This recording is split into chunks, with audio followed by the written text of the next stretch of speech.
Pardon? Oh, we're live now. Yeah, just now. Is that okay?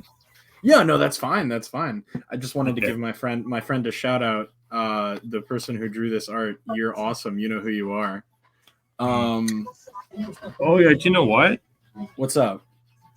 I've actually, as I've been going for walks at night, I've been seeing hairs, like one hair, perpetually for like the last 4 or 5 nights. I've been going for a walk. My cousins are stalking you, Rob. That's what I'm saying. Like, my cousins know where you live now. Like, this is really interesting. He's got a show called "Tear Your Hair Out," and I'm sure literally seeing a hair every time I go for a walk. What the hell is going on, Kim? I'm getting in your head, Rob. That's what's going on. Psychological warfare. Well, that's infuriating. Preparation for our debate. I'm psyching you out. Wow, that's a pretty good strategy. Yeah, man. I think 5 steps ahead. That literally is infuriating. Yeah. I bet it is. It really How you been, Rob? How you been? I had a really good weekend, and then I had a really shitty morning, and then it got better. Now I had like a 4-hour sleep. Now I feel that's good, man. Yeah. I'm happy to hear you're doing better today. Yeah, I am well. That's a good point. That's good, man. I'm happy to hear it. All right. So, Kim, yes, you sir. said you had questions about Old Testament characters. I do. So, and I think, hold on, let me move my microphone. I think this might be the first time I'm discussing it publicly, like in a public forum. So You're getting the inside scoop here, you and your viewers. Am I getting inside scoop on what's going on in Regic's brain? Yes, dude. Yes. Okay. Oh man, I have a front row seat. Yes, I can see my inner person, like literally sitting in a chair eating popcorn. Yes. So you know that I'm a writer. Yes, I do. I don't think I've mentioned it before, but I also happen to write fiction on the side. Right, it's one of my personal hobbies. It's not something I do like super publicly. I don't talk about it. But you've only mentioned the gun stuff. The gun stuff, yeah. That's work stuff. My personal writing, right? I do have it uploaded in places. If you look for it hard enough, you'll find it. You did mention it. I think it was just really once in passing. Yeah, just in passing. It wasn't anything that you like fleshed out. Yeah. So I'm currently working on a fiction project that I've been working on for the last several years. 1 second, Tim? Oh, yep. Sorry, there's just some noise that was going on that I couldn't hear you and it at the same time. And now it's passed. Oh, no, that's fine. So I'm working on a fiction project right now in collaboration with a friend of mine. I've been working on this for a very long time. And it uses the story of the Bible, right? The whole of Abrahamic mythology as a backdrop. Right, so it's part of it's sort of baked into the lore, and I'm trying to incorporate it sort of respectfully because I understand that it needs to be done correctly. Otherwise, people won't enjoy it to the fullest. Right. Well, the other thing is, you're if you don't do it properly, you're going to piss off a lot of people. Exactly. I know that's not you don't want to do that. You know that's. Well, I mean, I want to make people think. And but you don't want to make controversial, but I don't want people pissing them off because people exactly. And I don't want them to be pissed off. So, or as the expression goes, people are smart, but the people are stupid. Yeah, exactly. So, I'm not going to go too much into detail because I don't want to spill any of my juicy secrets. But to cut a long story short, I am taking characters from the Bible that I think embody, sort of to the fullest extent, the 7 deadly sins, and I am sort of using this concept to flesh out their characters. And I've had a little bit of trouble because some of the 7 deadly sins are not like spoken about in great detail in the Bible. And there are no really solid examples for like people who fully embody those concepts, right? and I wanted to get your opinion on my selections, and maybe if you had some suggestions of some other different people that I should be looking into in the Bible. I guess my first question is, who are you considering as candidates for the 7 deadly sins? Let me pull up my character notes here, and I will tell you. So, we have, as the mortal sin of greed, Judas Iscariot, which I think is super easy, right? Oh, for sure. Yeah. I Oh, mean, yeah. I wouldn't Sure. even debate that. I mean, he Yeah, sold do it, Jesus do it. out for 30 pieces of silver. So Yeah, exactly. Now, what I want to do with this concept, I'm not sure yet. I don't know how I'm going to sort of flesh out this story just yet. can But you I hear know me that clearly, Ken? yeah, I can hear you just fine. All right. I know that Judas is a shoe-in for greed. Yeah. For the mortal sin of lust, I have King David after Yeah. his incident with Bathsheba or whatever her name Yeah, is. Bathsheba. Or however you say it. Bathsheba, yeah, sure. I thought that was easy too. Super simple. Yeah, for sure. I mean, he literally saw her bathing nude, and he should have been in battle. So, Yeah, and so much so that he decided to kill her husband for it, right? yeah, So, I mean that's pretty well. But you got 2 mortal sins. You've got the yeah, sin of lust and the sin of well, I mean, I guess murder, but I mean that's not one. It's I guess technically sure. not one in 7 deadly. But I mean pride at least. Pride. You got pride and lust right there, and greed. Yeah. Really. So for pride, I chose Haman. I don't know if you're familiar with Haman. This is one of the ones I wanted to ask you about. I'm not. So Haman is a character. Apparently, he's a part of the Council of Xerxes in Persia. Okay, so that's not from the biblical canon then. It is from the biblical canon. This is when Mordecai is sent to Persia. But where in Egypt? I don't where in remember the which Bible one. is that? And I will have to. Hold on. Sure. It's not just the Bible. I'm using other sources as well. Okay. Well, you're talking. You said Old Testament. This so is the Old book Testament. of Esther. Okay. Yeah. This is the book of Esther. So I'm, yes, he was an official in the court of the Persian Empire under Xerxes. Okay. I'm not. I'm familiar with Esther, but not like fully. Sure. It's been some time since I've read Esther. Yeah. So the story goes, Mordecai the Jew is sent into Persia for some reason or another. And Haman is very, very pissed off when Mordecai arrives at the court because Mordecai won't bow to him, right? And so I've chosen him as the mortal sin of pride because after which he builds the gallows that he's going to use to kill Mordecai because he's so pissed off. And when Xerxes sort of figures out about this, he's like, hey, man, what's up with this? Why are you doing this? And the answer that Haman gives essentially is, well, because you like him better than me and he doesn't deserve it. Sin of pride, right? Again, this one's kind of up in the air for me. What do you think? Rob?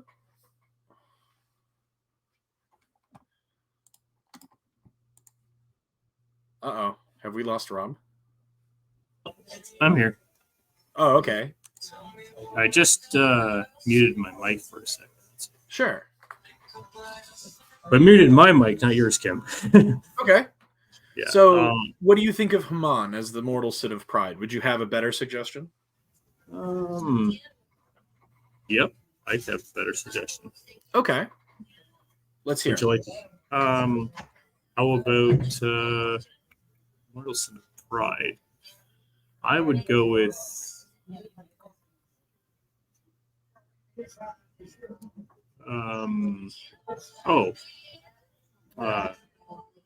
Saul before his conversion easily. Well, but I can't do that because Saul is in heaven. Right. Okay, so yeah. Okay, how about Solomon? Which is Solomon? No, Solomon. What? Solomon is a good guy in the Bible. Not always. The good King Solomon, the just and the wise. He's like but he started off just and wise, but he didn't end up just and wise. Interesting. Actually, wait. He started just and wise, and then he lost his mind and became like a wild beast. And then he regained his sanity. Huh. Is this news to you? Yes, I had always heard about Solomon as like this paragon of justice. Like the one that was always told to me was the story of the two mothers with the baby, Yeah, right? And yeah, Solomon's, well, yeah. like cut the baby in half, and you each get a sort of like the wisdom that he had to see right and wrong very clearly. Oh yeah, yeah, and that did happen, but he did lose Yeah. his mind for a time and became like a wild beast. Hmm. I'll have to look Because into that. I had because different plans for Solomon. because he did the Lord said if he lay with the Philistine women, he would basically be cut off, and he did that, and he got cut off. Hmm. Interesting. Okay. Also, what about the sin of pride? How about what's his name? The king of Babylon during Daniel's reign. During the book of Daniel. Oh, that would be. We talked about him, Antiochus. Nebuchadnezzar. There we go. Oh, Nebuchadnezzar. Yeah, Hmm. obvious candidate for the sin of pride. Nebuchadnezzar. I had not thought of that. Hold on. That's what I'm here to help you out with, Kim. Yeah, no, I appreciate that. Nebuchadnezzar. He wanted Tell me about he wanted Nebuchadnezzar the from the entire Christian perspective. Babylonian kingdom, including Daniel and his buddies, to bow to him as God. If that's not the moral sin of pride, like, dude, what is? Nebuchadnezzar. Let me see. He made it a decree. There was a statue set up to worship him. But Daniel and his friends wouldn't do it, and they got thrown in the fiery furnace and in the lion's den. Isn't this the guy who's like talked about as being like a statue made of 4 different kinds of Yeah, metal? that's what I'm just saying. Oh, okay. All right. I'm gonna write that one down. That might actually be a better idea. Okay, and who do you have for gluttony? That's what I'm curious For about. gluttony, I have Nero the Roman. Oh, I can't even dispute that. Yeah, I felt like he was a shoo-in. Oh really. yeah, he was as much a shoo-in for gluttony as Judas is for greed. Yeah. And then for sloth, I have Jonah. Jonah? Yeah. So the way that I have read the story is that Jonah is commanded by God to go into the town of Nineveh and Correct. convert the people who live there. Not convert, rebuke. Huh? Rebuke. Like basically give a warning, like repent or die. Right. He was trying to convert them. He wanted them to start worshiping God. Right? He was just the messenger. He was not. Okay. Actually, he wanted God to destroy them, so he didn't want conversion at all. Oh, interesting. Okay, so God tells him to go to Nineveh, and he's like, "Nah, I'm good." And he gets on a boat, and he sails literally and figuratively in the wrong direction. Right? No, intentionally. Yeah.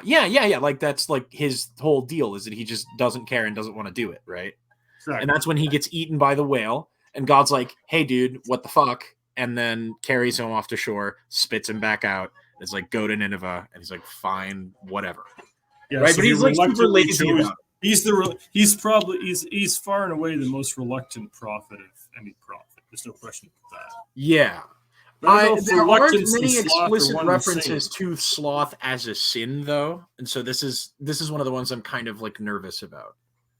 I would say that's a bit of a stretch. I don't think Jonah was being slothful. I think he was just being indifferent.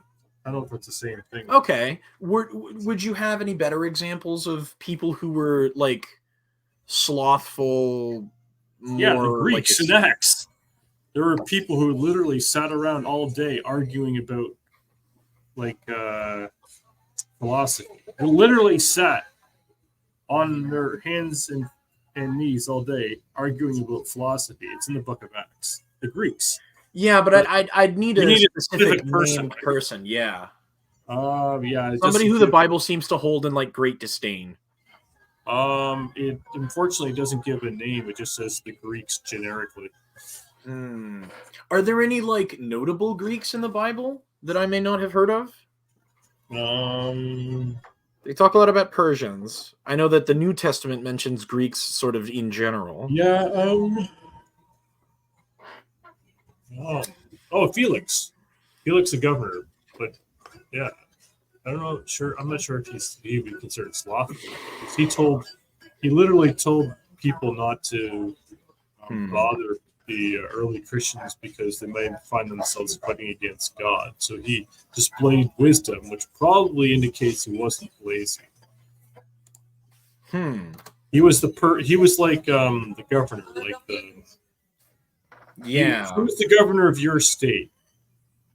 Currently, I think Jim Justice. So he was like the Greek governor equivalent to that in those days. Yeah, he had quite a bit of clout. And he basically told people to leave Christians alone because you might end up fighting but that's not really slothful. That's not. No, it's actually it's not sort of slothful. like it's non-confrontational, maybe. Non-confrontational can lead to sloth. They're not one and the same. Yeah, I would need somebody who is like an icon of. There was a king in Judges who was so fat that he was stabbed with a dagger, and it literally didn't even. Judges. Oh, hold on. Let me see this. Yeah, I don't know who it is. There's a king in Judges who got stabbed with a knife, and he was so fat. Eglon. Pardon? Eglon. Yeah, the knife consumed him. That would be a prime candidate for sloth. Would this not be better for gluttony, though? Probably one or the other. Either or, really. I mean, gluttonous people generally are slothful, right? And vice versa? Not necessarily. Sloth is just sort of inactivity. Is not doing anything. Gluttony is overindulgence. You've got to be pretty inactive to have a belly that can consume a knife and not be killed. Yeah, I think Nero is still a better choice, though, specifically just because of how Revelations talks about it. Okay, but how about sloth? But I'm talking about sloth, not gluttony. Yeah. Maybe. Yeah, it's too bad that Acts doesn't talk about like if they gave a name of a Greek of the guys that just sat around all day debating philosophy. That's all they did. That was in Athens, by the way. I don't know if he would have been a contemporary of the apostles, at least as far as the biblical narrative is concerned. No, it would have been someone who actually they thought Paul and Silas were out of their minds. No. I was about to mention Diogenes, the philosopher, but I'm not sure that he would be contemporary to the biblical narrative at the time of the New Testament. I don't think so. If he's definitely not mentioned in canon, to my knowledge. Well, yeah. Neither is Nero. Nero is sort of like hinted at. Yeah, that's true. He's not mentioned like Nero is considered like possibly one of the. Hold on.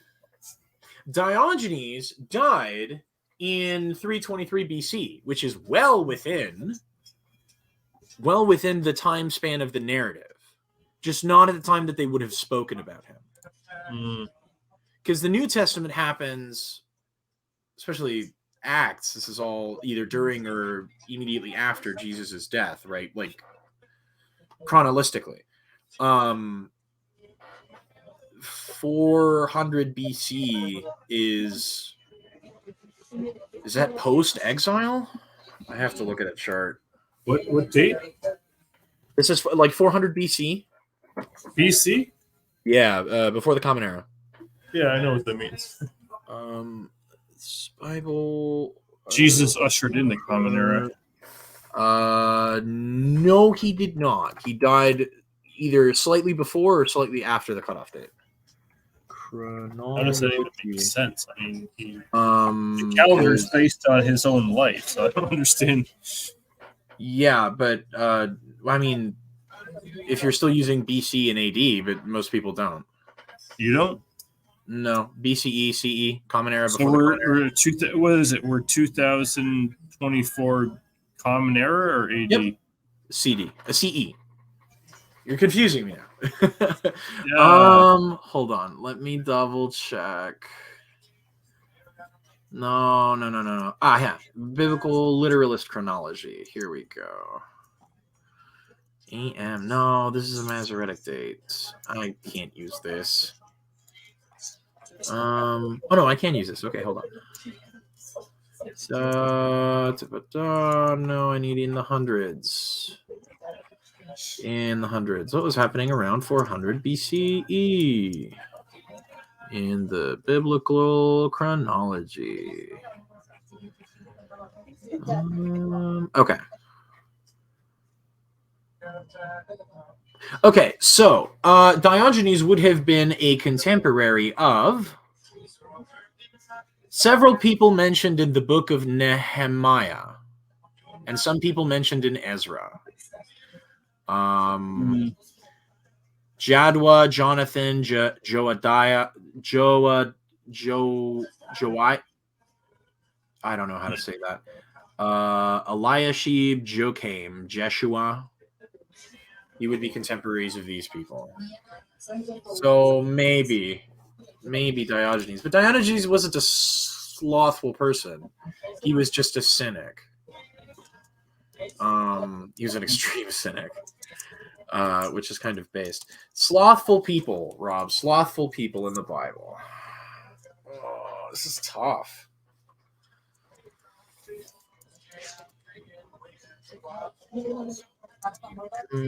Maybe I'll have to get a second opinion on that one. Mortal sin of envy. I have Sarah, the wife of Abraham. For envy? Yes. Yeah, a lot of people did. I mean, she was considered rather straight and beautiful. No. For her envy of her handmaiden Hagar.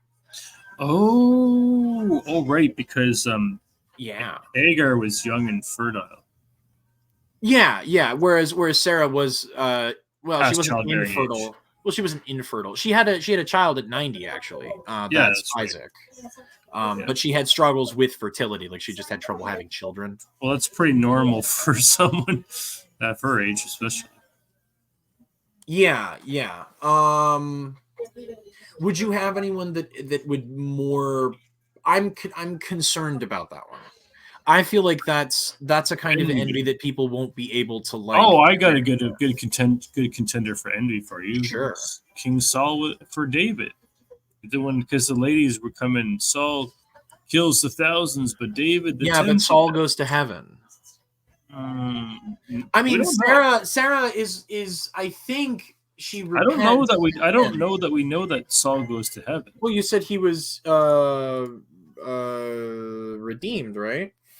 No, you're confusing the things. That was Solomon, not Saul. Oh, okay. Hold on. Saul was the king that preceded David. Okay. And Solomon preceded David. Now, is it known that Saul definitely did not go to heaven? It's not known one way or the other.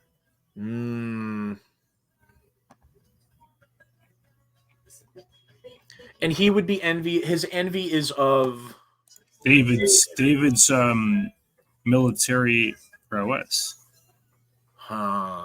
That he killed because David killed the tens of thousands and Saul killed the thousands. So Saul became envious of David's military prowess. Is it enviousness or jealousy? That's a good question. Because enviousness is I think it's like both. coveting something, right? I think it's both. I think it was both, to be honest. I think he was envious and jealous. I think they played off each other. I think his jealousy led to envy, and his envy led to jealousy. Do you think that envy is greater than what Sarah experienced towards Hagar? Yes. Okay. Or at least as much. Okay. I'll write it down. Yeah. And then for wrath, I think it's very obvious. I have Cain, literally the first murderer. Oh yeah. Yeah, easy. So Cain killed like basically 20 or 25% of the entire world's population. Right? Yeah. Oh well, yeah. It took you a second. I was like, huh? I don't remember this. That like, took I you knew a he was second, the didn't it, first buddy? murderer. I didn't know he was the first mass murderer, but yeah, by definition, right? Yeah, I mean, like, no, not a mass murderer. Like, just killing one person would Yeah, take was out it was 20% 25%. of the world's population in one fell swoop back then. That's really funny. Okay, now the other thing was the heavenly virtues, the virtues. Who The would what? you say the 7 virtues, right? Oh, virtues. 7 virtues. No. 7 virtues. Prudence, justice, temperance, fortitude, faith, hope, and charity. Those are the 7. I'm gonna write those down. Hold on. Prudence, justice, temperance, fortitude, faith, hope, charity. Okay. Who would you say really fits these virtues in the Bible, starting with prudence? Who is a prudent individual in the Bible? Oh, or maybe even throughout like notable Christians, because I would say that maybe faith could be like Joan of Arc, or temperance could be Joan of Arc, right? Like notable Christians, notable martyrs or saints are also allowed here. I would say James, definitely a prudent dude. James would be prudent. Half brother of Jesus. Okay, the ability to govern and Peter is here. discipline. Who? Peter. Peter! Oh my goodness!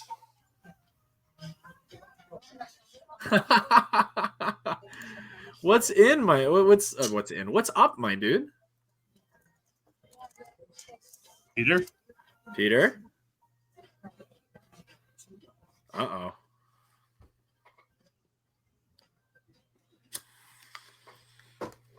The microphone's not working. Oh, there he is. There he is. I'll have to fix that. Okay. Oh, you sound like an android, man. No offense. I sound really, prefer really bad iPhone, right Rob? now. No, you sound fine. You sound perfect. Yeah, Perfect I to usually who? I hear him fine. I usually I hear him fine, but he sounds like he sounds androgynous to me. Androgynous? What do you? Androgynous, like That's I'm a $10 word for you, Rob. What the hell? now I'm really curious what Rob thinks androgynous means. What's that? Yeah, that's a great question. What's the question? What do you think does androgynous mean? To me, it sounds like a combination of humanity and robotics all combined. Like, That's not what That's androgynous not means. what No. Oh, androgyny- sorry. I must have misunderstood the question. No, No, androgynous. you used the word androgynous. Yeah. What does that mean? And okay, and not to me, but what does it mean? Yeah. And so, what does androgynous mean? Not what does it mean to me? No, Yeah. what is androgyny? Yeah. And androgynous. What does has it like mean? a Okay. definition. It means it's the state of being not specific, feminine or masculine. Yeah. See? Okay. That's Stop being completely somewhere in the different middle. of what you thought it meant. Yeah. That's about. No, you were right. asking what it meant to me, not what it means. I thought No. Words mean things. Right, but I And didn't they hear your don't care- question they don't clearly the care first if- time, Peter. They don't care if you think is what that Peter, means. I didn't hear your question clearly the first time. Words mean what you want them to mean or what you need them to mean in the moment, I guess. Rob is technically correct about I this. thought he was asking what androgynous means to me, not what it means. Well, I mean, yeah, but I think it's unreasonable for you to expect that that's what we meant. But anyway. No, but I didn't know what I misheard him a little bit too, so that didn't help. Anyway, That's Peter, what's up with you, my dude?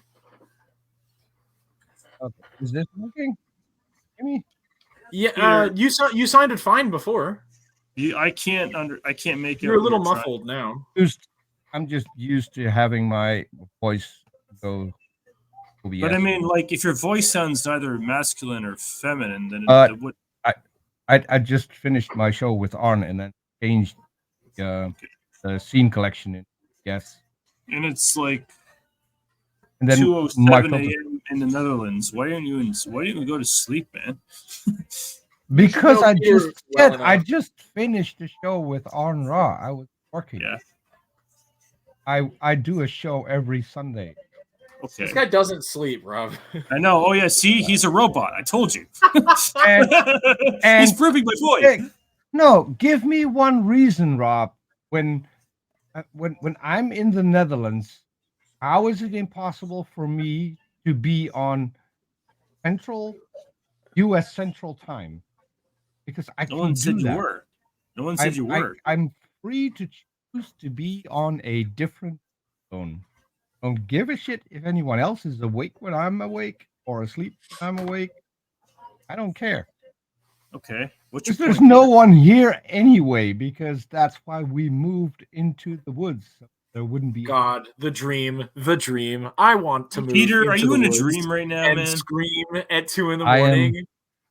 I am living the dream. Dude. Oh, okay. And how is it? How specifically are you living the dream, Peter? I You just was said. about to set up. I should have. I mean, talking to me can't be living the dream. I don't know. I was Look at looking- the screen. That's how I'm living the dream. Oh my Oh, God. okay. Is that where you're living right? Yeah, but it can't be that light right now where you are. Yes. Well, no. As a matter of fact, I'm in the cabin across from that. Got two cabins. Don't want to keep the girls up when I'm Dude. streaming, so I have a separate room in the other cabin. This man is a fucking studio. I'm dead. Well, so we kept the other cabin because I was Yeah. going to turn that into a garage, but we just thought it would It became a studio. be helpful otherwise. Yeah, I get kicked out of the bed often, and What? so the couch in that cabin it's only two, so it's a little too small to sleep on. So Damn, I put a dude. bigger couch in the other cabin. So Peter, if are you I not have to jealous sleep on the anymore, are you? couch, then I at least have a decent. What? What did you say, Rob? Oh, he was saying that I just saw the comments in his private chat about. Whoosh. Whoa. Yeah, I was backstage for I don't know Holy how shit. long, and I was then like- Couldn't have been Ken that long. mentioned Ken mentioned jealousy, and that's when I thought, okay, I'm going to be I jealous. mentioned what now? Jealousy. We're talking about jealousy. Yeah, we're having an amazing discussion. Rob is giving me some advice for a fiction project I'm working on. Maybe you can weigh in as well. You're pretty knowledgeable about the Bible. Fiction. Well, What- I mean, the Bible has the most fiction. Yeah, well, I mean the Bible as Although- a narrative though. Like if we take the Bible as a narrative text, that's what I was asking about the people and the figures that are named in the Bible and sort of some of the concepts that the Bible invokes. We were talking about the 7 deadly sins, and we were about to talk about the 7 virtues. Yeah, And I don't think that the things the Bible mentions virtue. yeah, there's 7 virtues that are sort of recognized as being the opposite of the. This is more of a Catholic thing than anything, but Okay. yeah. So anyway, Rob, you were saying about Oh, nice. who did you say was a prudent individual? The brother of James, right? The brother of Jesus. No, James is the half brother of Jesus. Right. A half brother, I should say. Okay. What makes him a prudent individual? He only talks when he absolutely has to, which is the only record we have of him talking is actually in the book that he wrote, that his namesake, which is only 5 chapters, maybe 2 pages. Associated with wisdom, insight, knowledge, from the Old French for foresight or sagacity. So I would say James is quite prudent. What do you think, Peter? Do you have any candidates for someone who embodies the virtue of prudence in the Bible? As far as the Bible is concerned?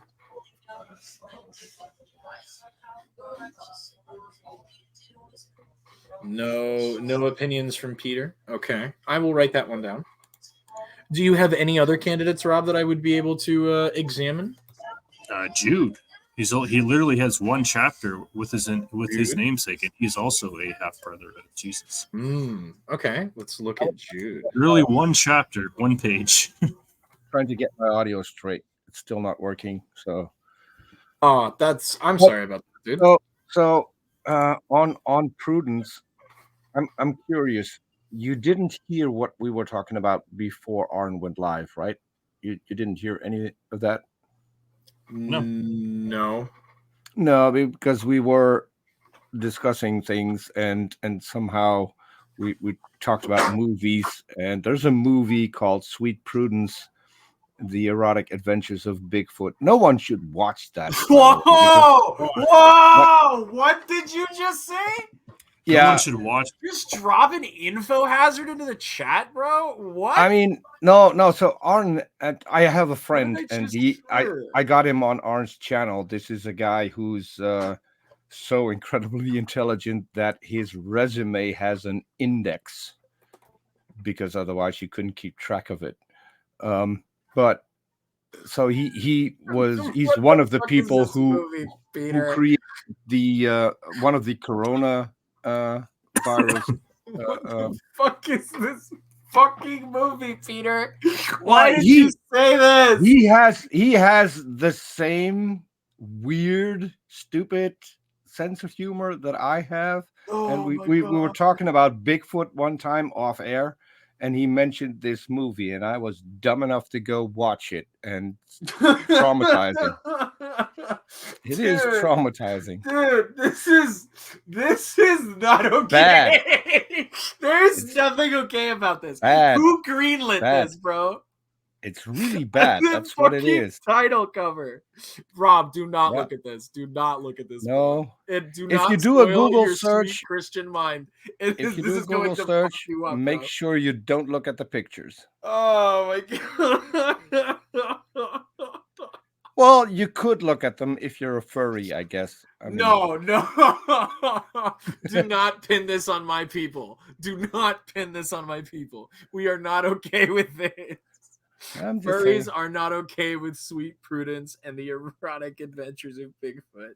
I don't know. I mean, you know what they say about guys with my so I'll have to say it. My favorite furry video is from Russia, where someone cuts off an RV, then the RV overtakes again, cuts off the person who just cut them off, and then Mickey Mouse, some fox, and another few furries come out and beat the guy who just cut them off, and then get back into the RV and drive off. It's brilliant. If that was road rage everywhere, I'd advocate for road rage. That happens every year at MFF. Hey, Peter, how are those monkey doings in Thailand, you know? Yeah, but these were not monkeys. These were great apes dressed up as other mammals. Okay, I'm just saying. Peter! I'm just wondering.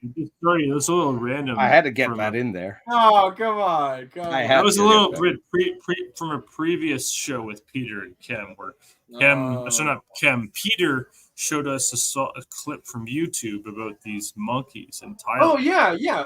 Causing shit. I was there.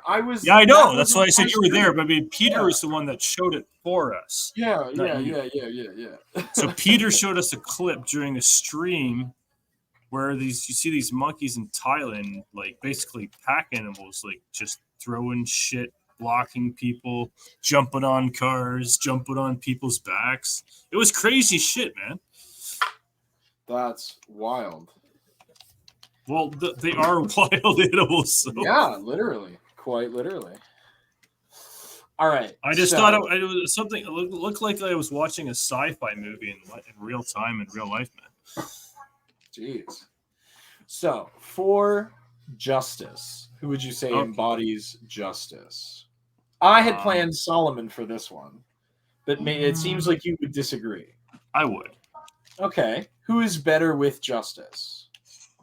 Actually, it would be actually tough to top Solomon. I mean, that example of the two women about the one child. I mean, that's really hard. I mean, that is really. The thing is, like, Solomon had taught a lot of times in his life where he had like true justice.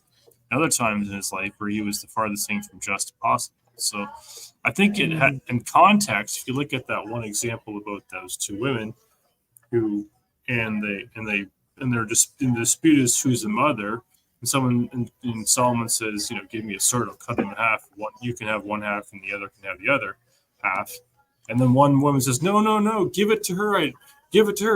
I like basically the woman who's willing to sacrifice the child so the child remains whole is obviously the mother. The one that's indifferent or doesn't care, oh yeah, cut it in half, no problem. That's obviously right. And that's so I would say, yeah, for the sake of argument, you're good. Yeah, I think Solomon's a shoe-in. I think that's true. Okay. What about temperance? Temperance is willful self-denial. She's she's also Bones in the TV series. Okay, dude. Sorry. Okay, I didn't hear that, but anyways, I think Daniel is the paragon of Daniel. temperance. Okay, what makes Daniel a good? He was he was unwilling to eat the king's diet and willing to defy the king to serve God and basically be self-controlled. He was a paragon of self-control, and he was healthy. He was healthy, and the Bible notes him as healthy, handsome, and wise, and all those things I think make him a prime candidate for temperance. Well, most specifically the wisdom and the self-control. The handsomeness has nothing to do with those two things, but they don't hurt anything either. Okay. Daniel. We'll write Daniel down. Hold on. Where is my... I just had my notes open. And now they're gone. Where did I have it? Temperance. Daniel was in Stargate. Pardon? Daniel was in Stargate. I was talking about a different Daniel. You know that, Peter. Come on, Peter. Peter. I was talking about Daniel the prophet. We're having an interesting conversation here, I just was watching Stargate SG-1 earlier today. Peter, how did you know that? Okay, so what are your takes on Hathor, Rob? Half of what? Hathor. If you're watching Stargate, didn't you get to the episode with Hathor yet? Oh, yeah. I'd have to watch the rewatch episode. Sorry, can you repeat your question one more time, Peter? What was your take on Hathor? Oh, I haven't seen that episode yet. Oh, once you do, let me know because Hathor exists, and I have made artwork for her YouTube show. Okay, is that in season 1? I think so. Okay, because I have season 1, but I have not yet seen that episode. I'm on the 3rd disc, so I'm about maybe halfway through season 1. Let me check.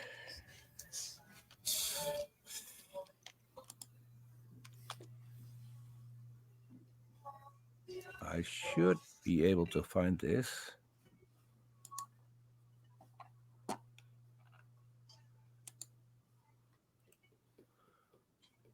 Let me see. Why doesn't it say?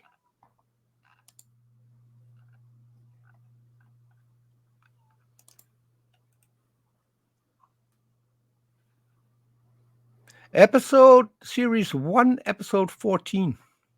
Okay, I'll probably watch that later tonight. I've watched the first 13.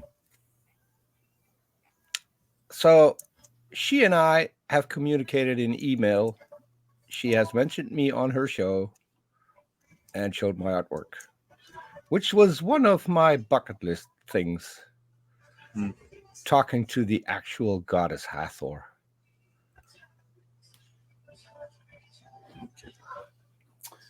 So I Oh. derailed again. Kim, over to you. Yeah. That's the word I was looking for. Derailed. I was thinking for you no said worries, man. No you were worries. thinking. You were using gish galloping. I was thinking of the word derailed. For some reason, the word derailed. No, wasn't that's coming not gish galloping. Gish galloping is something completely different. I know what I'm saying is I was trying to think of the word derailed as you were thinking of gish galloping when we're talking about it, because you and someone I else. derail. I do not gish derail. gallop. You derailed the conversation. I always derail the conversation. That's my purpose on YouTube. Derailing conversations. Yeah, but that's on how do people learn things like that? By me derailing and teaching them about other stuff. As Yeah, I but just did. derailing I just taught you that Hathor is real. You didn't know that. Oh, Brad Turner knew that like in 1997. Yeah. What you're missing out on, Rob, is what would have been the costume for Hathor. If you think she's not wearing a lot of clothes, then you should have seen what the original costume was like. Oh, I'm sorry, Peter. I just Because- realized I'm on. I'm on episode 12 of. Sorry, with Bloodlines, where Teal goes back to okay. to save his son from the initiation of that symbiote larvae. Well, once you've watched Hathor, we will know, because you won't be online for a few days because you're doing other things, I guess. Mhm. Hathor's hot. Hathor is God. Hot. HOT, hot. Okay. Good looking. Hot Thor. Yes. Hot. And, Hot and whore. Is that what you're saying? She's a hot whore? she's the goddess of sex too. So she's a hot whore, is what you're saying. No, she's the mother of us all. I thought Eve was. No, it's Hathor. So we're all descendants of sexual degenerate. Is that what you're saying, Peter? We're all descendants of the most gorgeous redhead on TV. It's amazing. Peter, I would love to. Never mind. What's wrong with sexual degeneracy? Exactly. Yeah. What's right with it is a better question. It feels great. Yeah, but I don't live my life according to how I feel. Oh, that sounds depressing. Well, I have to live with reason and logic and feelings. Yeah, everybody has to do that, Rob. No, But you know, we don't all have to have a stick up our ass the whole time about it. You know, I don't we have a can stick live a up my little. ass. I've never had to stick up my ass anytime. Come on, dude. Like, live a little. You know. Yeah. But anyway, if we can get back on topic, please. Yeah, let's. Because Okay, I what is the next I virtue? happen to care a whole lot about this, and I really do care about your insight, Rob. Because Okay, so what is the next virtue? not temperance, sorry. Fortitude, also known as courage. I was really thinking Joan of Arc for this one. I would like to get a woman in there somewhere. I was trying to think of a biblical character that was. I mean, like I told you, open to saints. It's the category is open to saints, notable martyrs. I got a good candidate for that. It could be either John James or Peter in the Bible. Okay, John James Peter or Paul for that matter. John James. Don't drag me into this. I don't. No, not you. The Peter in the Bible, you narcissist. Whoa! You keep mentioning my name. Yeah, but I wasn't mentioning. I wasn't talking about you. Not throw the narc. Okay, the Peter in the Bible is a prime candidate of courage. Okay, Peter. Okay. I'm a prime candidate of courage. Here, aren't I? That should be evidence. Oh my God! Okay, Peter, let it go, man. Peter, let it go. What makes you think Peter? Because he willingly sacrificed himself upside down on a cross for the gospel and for the Lord. And I think that takes tremendous courage. Like he's like, hey man, Not only am I willing to die, I'm willing to die upside down because I don't feel worthy to die the same way as Jesus. Is that courage or sacrifice, or maybe even reverence? I think it's Would one of the sacrifice. great generals of the Bible not be a better example of courage? Who would they be? I don't know. You tell me. Who was the guy who ran the raid on Jericho? That the kids still sing about it to this day. Joshua. What do you think about Joshua? Joshua would be really good. If we're staying strictly in the I mean, he was category. literally told by God to be strong and very courageous. So I mean, and he did exactly as God commanded. So yeah, he would be a prime candidate for courage. Okay. And what's the word you're looking for? Fortitude. That's it. Yeah. Fortitude. So Joshua would be a prime candidate for fortitude. Okay. Do you have any? You don't really think about saints much, do you? As a Protestant, I was raised Roman Catholic, so I happen to know a lot about the saints. I'm a Bible-believing follower of Jesus. It's not one and the same. What? You're a Protestant Christian. Yeah, you're not Catholic, right? And you're not Orthodox, so you're a Protestant. That's just the label that we give you. Position? No, the default position I think is Catholic. They predate you. They predate your tradition. But anyways, I'm not really interested in that particular conversation right now. Okay, but as a Protestant, back to the topic at hand. I think Joshua is a good candidate for fortitude. Okay, is that like the okay? So not even like notable Christians in history that would strike you. Like who? Like Joan of Arc. No, not really. Oh. I would say Joshua is a much better candidate than her. Okay. All right. Joshua. I will put down Joshua. I will see. I'm trying to get as many opinions as possible. Joshua. For faith. I had also thought that Joan of Arc might fit this one. I would say Paul. Paul. What makes you say Paul? He literally coined so many things that we have about faith and literally sacrificed himself for the faith. Wait, what do you mean by sacrificed himself for the faith? He sacrificed himself bodily. He died in a Roman prison for the faith. There's nobody that you would say believed in God with more conviction than him? No, maybe the only candidate I could think of that is as much conviction would be Peter from the Bible.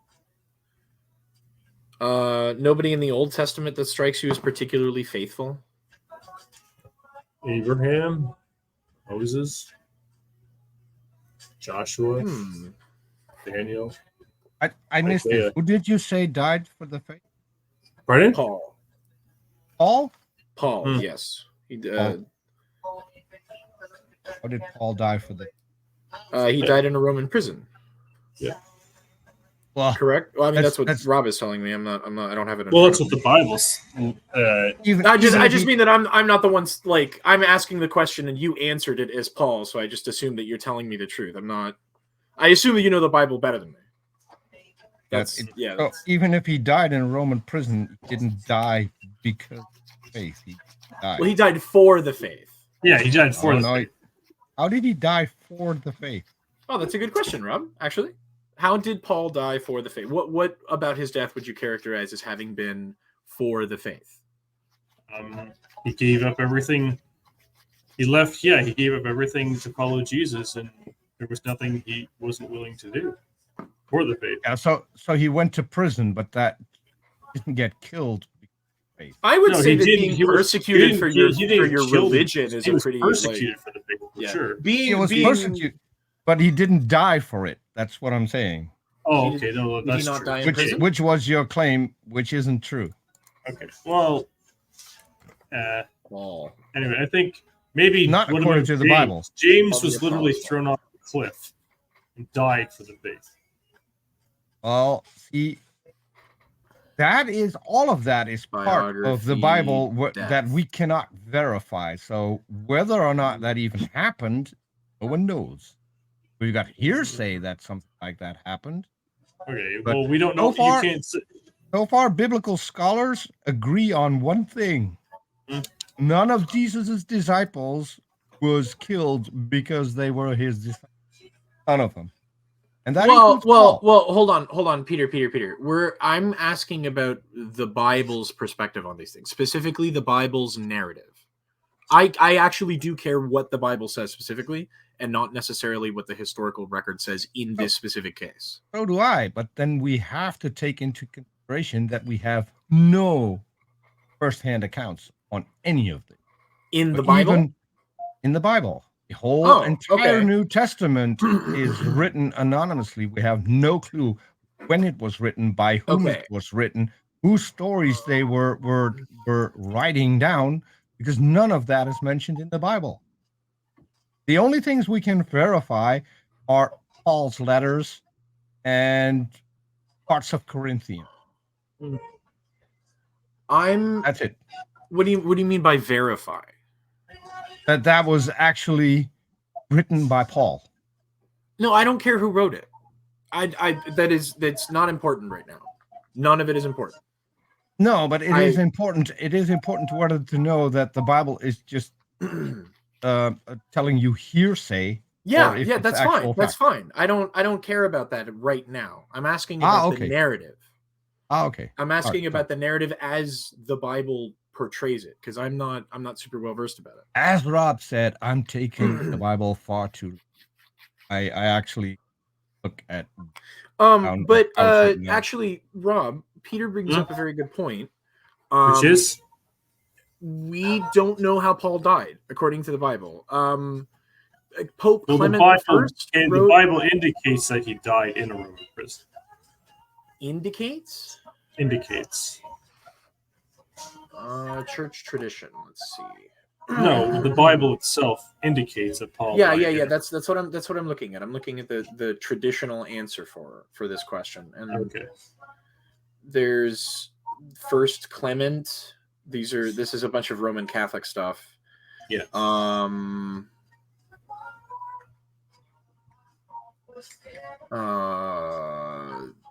No, there were no biblical sources for his death in the Bible. No, I mean, the only people who claim a tradition about it are the Roman Catholics, and they say that he was beheaded by Nero. Oh, that's definitely not true. Well, that's what what is it, like one third, a quarter of Christians would say. Okay, well that's definitely made up. That's fictional. Well,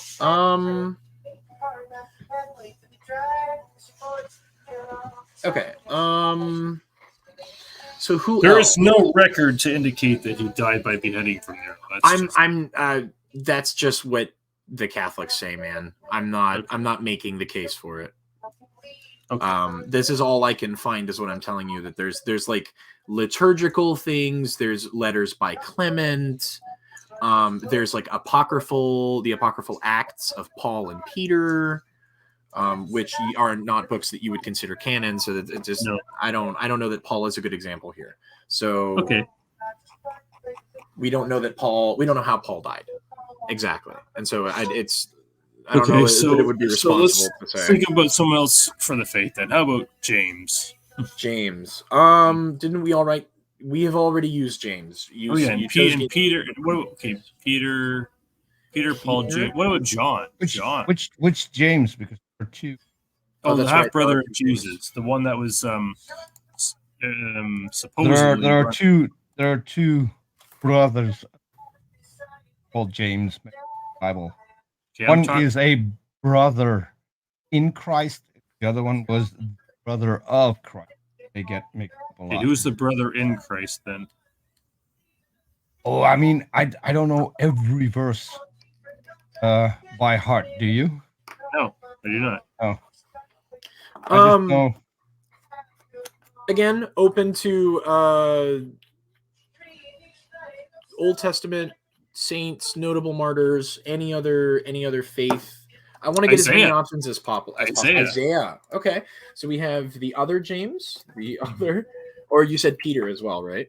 Mhm. Peter, Isaiah. Isaiah was with cut in Isaiah? half with a wooden saw for the faith.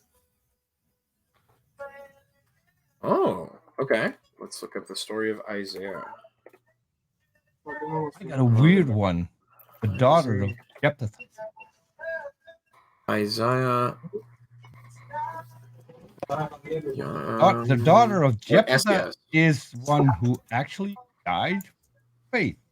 Oh, the daughter of Jephthah. What is her name? Yeah. I don't think that's mentioned, but so she Oh, died. I need a name.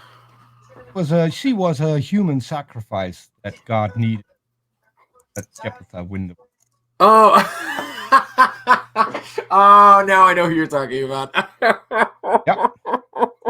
He was yes, but earned that at was the not. stake. That's not. That is very so funny. That's funny, but that's no. I can't use. Yes, because Jephthah said, "God, Yeah. let me win this war. You're saying. I get what I you're saying. will personally kill the first thing that comes out of my front door when I get home." And that was his daughter. God, being all-knowing, knew that it's going to be his daughter and accepted it. Yeah, then, Peter. But if I don't have a name, I can't use it. Women aren't that important in the Bible, Cam. Which is a shame because I do want to get some women in here. Yeah, I want female characters as well. Female characters are the only time great. women get a mention is when they give birth to someone special, or if they do something that goes against God's rules. Yeah, like for instance, I have Sarah, Abraham's wife and his wife's slave only got mentioned because Abraham got to fuck. Yeah, that's I have Sarah written down as the mortal sin of envy. For her coveting of her handmaiden Hagar, exactly what you mentioned. But I need now the virtues for Isaiah. Let me hold on. In Christianity. It's, okay. Quoted many times when I saw Jesus' glory and spoke about him. More of an evangelist than a prophet. No, I don't want. This is the one time I don't want. I don't want history people talking to me. His death. Okay, here we go. Related to the Talmud, found in Jerusalem, an account where Manasseh killed King Manasseh killed him. Moses, your master, said, "No man may see God and live, but I have said I saw the Lord seated upon his throne." Went out to point other contradictions was between Deuteronomy, Isaiah 40, and Exodus 33 and 2 Kings. Isaiah thought, "I know that he will not accept my explanations. Why should I increase his guilt?" And then he uttered the tetragrammaton. A cedar tree opened, and Isaiah disappeared within it. King Manasseh ordered the cedar to be sawn asunder. God should just close the door of the bathroom. Whoa. The saw reached his mouth. Isaiah died. Thus he was punished for having said, "I dwell in the midst of people with unclean lips." What? Well, I know two of those. Hold on. Rob, can you shine some light on this? On what? Okay, so King Manasseh, right, is the guy who kills Isaiah. He orders the cedar tree that Isaiah sort of like summons around him. It's Isaiah. Oh, Isaiah, my bad. And they start to cut down the tree. The saw hits Isaiah's mouth, and then he disappears. Or sorry, he dies. Sorry, he dies. And it says here on the Wikipedia article, and maybe you can shine some light on this. Thus, he was punished for having said, quote, "I dwell in the midst of a people of unclean lips," end quote. Yeah, I mean, what does that mean in this context? He dwells in the he basically said that I'm wretched, deprived, and sinful, and I dwell in the land of people who are wretched, deprived, and sinful, and we all deserve to die. He was punished. Is he being punished by God for having said this, or punished by King Manasseh? King Manasseh. He actually said about after his vision or whatever with God, he said, "I have seen the king." This is something he said to Manasseh that pissed him off. Yeah, for sure. Oh, Or maybe he said it in front of Manasseh, or he said it in probably. I think the most likely scenario is he said it and King Manasseh got wind of it. interesting. That's kind of a metal way to die, dude. He like summons a tree that like surrounds him. That's kind of cool. I'm not gonna lie. That's like cool visuals, right? Isaiah does prophesy about the children of God being oaks of righteousness, so that's interesting. Yeah, but it's fucking sick as hell that he like power word names God, and then the cedar tree sort of like envelops him. That's fucking sick. Oh, that's so cool, dude. Like narratively, that's a great fucking you floor me, man. I love you. No, it's it's a cool story, bro. Like that's sick as fuck. You do know that also that Isaiah said, "I have seen the king, and I live, and I'm a man of unclean lips among a people." Yeah, no, this is kind of metal. I like this one. Yeah, he also has this like cool thing where like Isaiah definitely gets he swallows in a vision like this letter, and it becomes in his stomach like sour, but somehow it becomes like honey when he exhales. So that's pretty trippy. That's trippy as fuck. It sounds it almost sounds like Isaiah was an LSD or something at some time. Bro, hold on. I'm gonna write that down. I like that. LSD prophet, bro. That's dope. Isaiah on LSD. yes. That's super cool. Oh man, hashtag Isaiah on LSD. Okay. Anybody else for faith? Oh, notable. Man. Old Testament, New Testament. Sure I just said the biggest prophet of the Old Testament who prophesied more about Jesus than anyone. I'm sure you'll be fine. Are you sure? Say your Hail Marys, you'll be fine. Oh, well, sorry. You're not a Catholic. I'm sorry. No, are you though? Did you actually make a slip of tongue there, Kim? Yeah, dude. I was raised Roman Catholic. Okay. These are like not euphemisms. But colloquialisms that I still still use from time to time. Anyway, anyone else for faith? Anyone else that you might think is notable? Old Testament, New Testament, saints, notable martyrs, anyone from Christian history?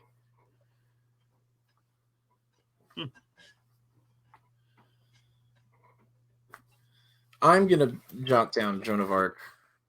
I think she's getting in there one way or another. I'm gonna find a place to put her in there because she needs to be in there. Joan of Arc is a metal fucking character, bro. Yeah, and also make a note that Joan of Arc wasn't wife. A lot of Christians. What's that? Joan of Arc was not. What about her? Was not Noah's wife. No. Unlike a lot of Christians. No. Wait, people believe that? What? Yes. What? No, Joan of Arc. No, what? What? What, Peter? What are you talking about? What do you mean? I mean that a lot, and I mean an awful lot of young Earth creationists believe that Joan of Arc is the name. Oh, because of the Ark of Ark. Yeah. No. Come on. People can't be that gullible, Peter. Come on. Noah's well, wait until you're on YouTube and Twitter as long as I have been. Joking. There is a CBC article about it. Rob, your national media outlet, the CBC, has written an article about this. Enough people believe this that they had to write an article. Joan of Arc is not Noah's wife from CBC Radio. Hold on. I need to share this screen, bro. Y'all need to see this shit. Look at this. Rob, put this up.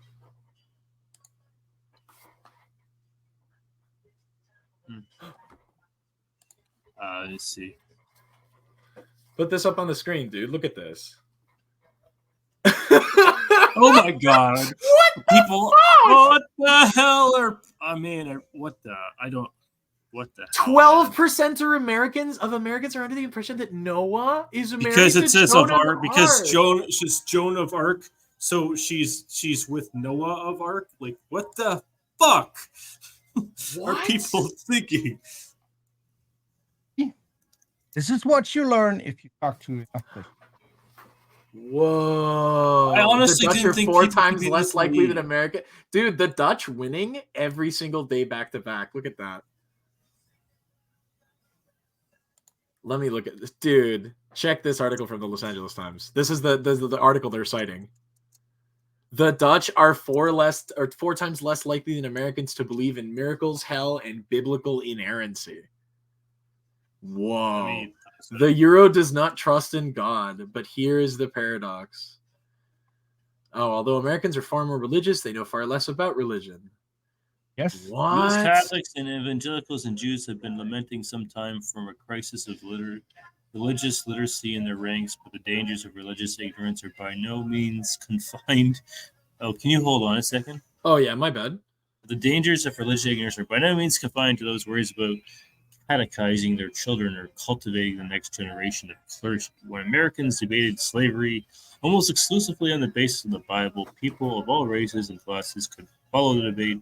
They could make sense of its references to the runaway slave in the New Testament book of Philemon and to the year of Jubilee when slaves could be freed in the Old Testament book of Leviticus. Today it is a rare American who can engage in any sophistication in biblical inflected arguments about gay marriage, abortion, or stem cell research. Since 9/11, President Bush, what the hell? This thing is all over the place, man. President Bush, the 9/11 from yeah, this is long as fuck. But anyway, but it's also apparently enough people believe this. It's also disjointed as hell. Yeah, this goes way too into depth, but yeah. That's hilarious. I did not know that was the case. Oh my god. We need better education in this fucking country. Candidates have much to learn, my young. Yeah, candidates for the virtue of hope.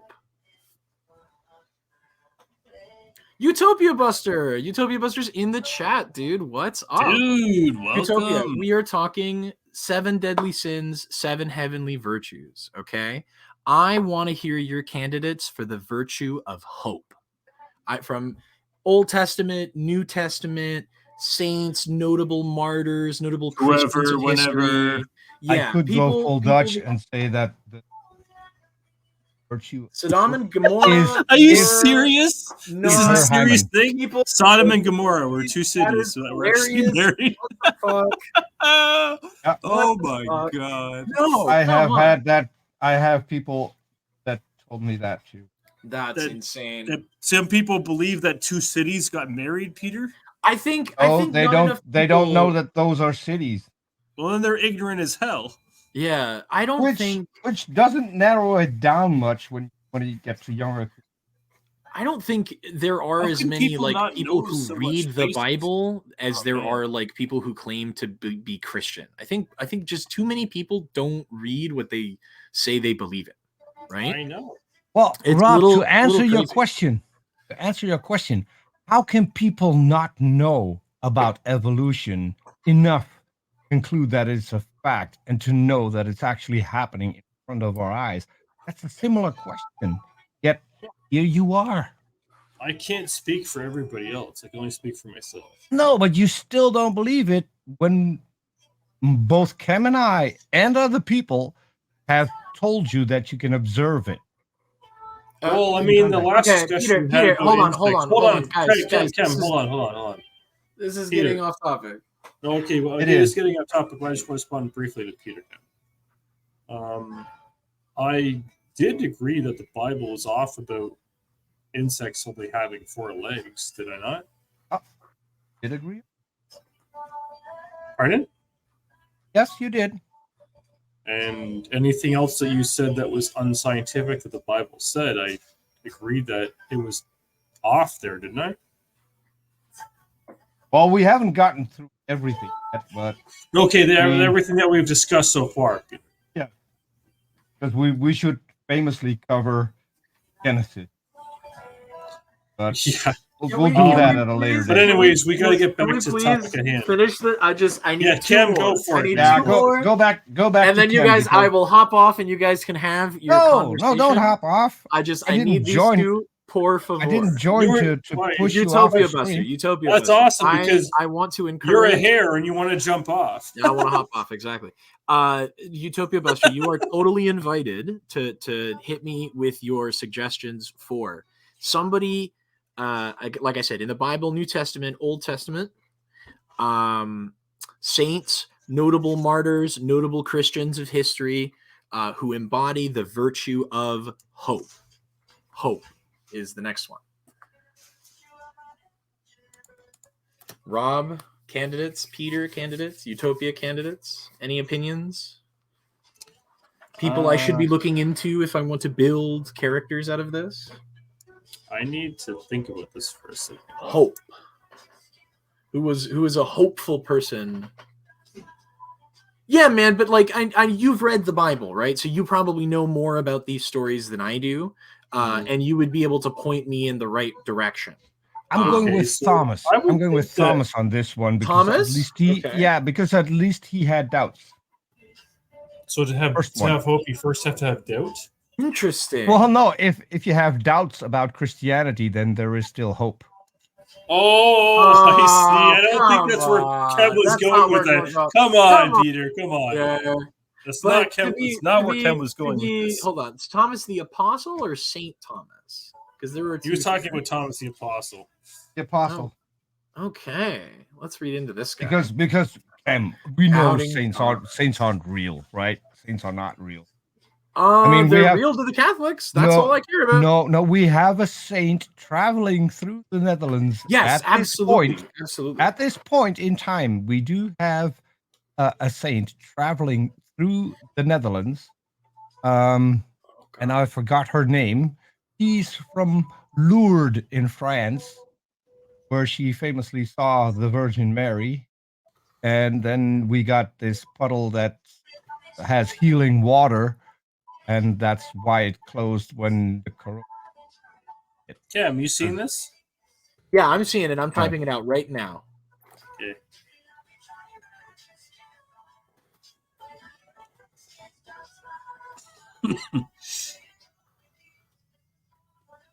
I think you should highlight that Utopia Buster is not a Bible scholar, but more into apologetics right now. It's fine. No, he probably has read the Bible making it very and clear has a that more those fresh two- understanding of it than I do. Well, making it clear that Bible scholar and apologetics are mutually exclusive. Embody the virtue of How so? How so? Because apologetics is Right all there for about you, Utopia lying, Buster. all You're about welcome. lying to get things into to confirm things in the Bible, whereas Bible scholars actually track the text and try to figure out where the text came from, what the text means, and so forth. If you want to know more about this, then I recently watched a video with Kem about my favorite Bible scholar. You should go watch that. Oh, Kem. yes, Rob, we have to watch this. I want to show this Yeah. to you. Okay, who's the Bible scholar? He knows.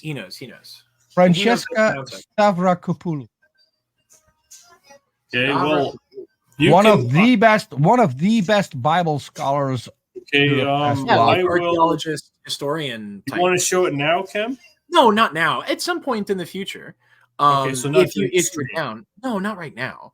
And it doesn't even necessarily have to be on camera, right? Like we can sit. in No, private it necessarily has to be on camera. Of Damn it, course it Ken. does. Okay, fine. That's fine. I was more Wow. interested in showing it to him, Why like in did a it personal really have to be? capacity. I Yeah, want to we did. watch that. I want to watch Yeah, that. fine. And when you do it Your on reaction for camera, posterity. when you do it on camera, I want Rob to be on camera for Okay, that. okay. Well, Why do you need to meet? Because I want to watch your face while watching okay, this. okay. Yeah, Peter, but it's not about you, Peter. This is a little. It's not about me, it's about you, which is why I want to watch your face, not mine. Yeah, but I don't need to have you watching my face. Yes, because everyone needs to see how you react to it. Why does Okay, everyone okay, need to see okay. that? Hey, Because that's- hey, because that's important. hey. I'm gonna no, hold on. I'm gonna step in the middle of this. Rob, there are no. You want to do it on camera, you want to do it off camera. I don't care. It doesn't matter to me, right? Exactly. I want to show this piece of media to you because I think it's important. How long is it? It's about an hour. Full, it's just under an hour with credits and everything, and No. I was referring to the one we watched. That's 13 minutes. Yeah. Oh, Peter, this is amazing. I like this. So. Okay, well, I will take that as a compliment. Quite literally the opposite of damning with faint praise. Oh, here's another one for Peter. Yeah. So anyway, Rob, it's a short documentary. It's about an hour. About some of the prime archaeological discoveries of several years ago. Unfortunately, it's a little dated. Regarding the history of the early church, like the early Judeo-Christian tradition, sort of the origins of it in the Levant. It's very, very interesting. And I think it would provide fantastic educational value for you just in general. I will be very clear that the woman who is presenting it has an opinion, right? And is trying to pitch a proposal to you, but the proposal is well evidenced, right? Okay, which is I think that matter should be left as a surprise, so as to not poison the well of conversation. Like I'm doing. No, you're just being you, Peter. You're just being. I'm being honest. Yeah, you're being at least honest. Agree with me when I'm being honest. I will say that you are using the most direct possible language as well, which is not always helpful. But it's Dutch. we don't beat around the bush. We will tell you where we stand. That's hilarious. Anyway, Rob, it's a fantastic. And if that upsets you, well, tough. It's a fantastic documentary on the sort of leading biblical historian, like where we're at in our understanding of biblical history, right? The history of the people of this place at this time, right? So, but anyway, getting back to the topic, people who embody the virtue of hope. Thomas has been mentioned. I can appreciate the juxtaposition of the doubts as a pathway to like a more concrete hope. Once the hope has been restored, right? Or sort of like overcoming doubt as a signifier of hope. I like that narratively. That's an interesting way of looking at it. Let's see. Okay, we have New Testament stuff.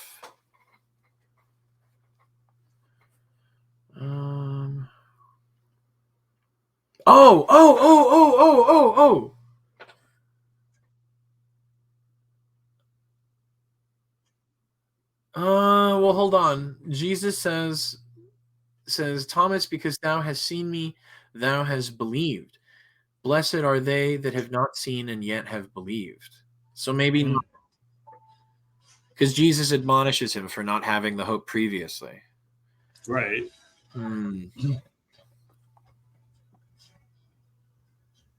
Well, I mean, he misunderstood prophecy and became a momentary mouthpiece for Satan.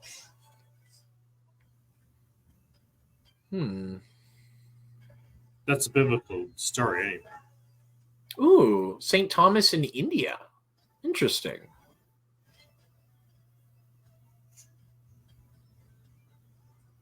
Whoa. According to traditional accounts of the St. Thomas Christians of India, the Apostle Thomas landed in Cranganore on the Kerala coast in 52 Common Era and was martyred in Mylapore near Madras in Tamil Nadu, sorry. Whoa, there's Christians in India, bro? That's crazy. Of course there is. Thank you, Utopia Buster. And while you're at it, Charity is the other one that I'm still looking for. We haven't gotten there yet, though. Charity. Charity. What about Teresa? She's a good candidate for charity, isn't she? Who? Mother Teresa. I don't know that I want to talk good on Mother Teresa, man. The most disgusting, Why? the What- most what's your- disgusting, all of the money that she horrific took woman and all in of the people Christianity. that she allowed to die for tuberculosis, which is a treatable, preventable disease, and most of these people weren't all that sick. And Okay, all of so the money that she's the disappeared after she died. She is the Catholic paragon of virtue for that. Yeah, no, that's a good point. I know it is. could portray. She's no longer No. the Well, Catholic paragon for that. No What about longer. What about Mary? The Mother of God or Mary Magdalene? Yes. Oh no, the former.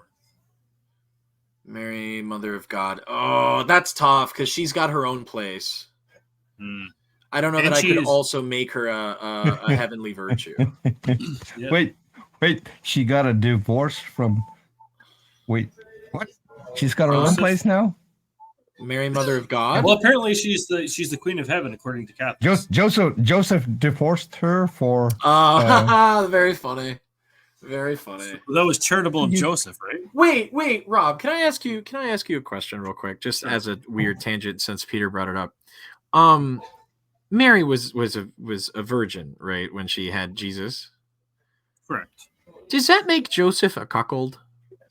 What? Wasn't a virgin. If She it was- wasn't. That's a mistranslation. I mean, we all know this by now. A young Was it? woman, a young maiden is not the same as a virgin. Right, but That was- the modern Christian tradition is that she was a virgin. No, the modern Christian tradition is based on a mistranslation. Okay, Also- for these purposes, it doesn't matter. I care about what the Christians say, not necessarily what the history of the document says.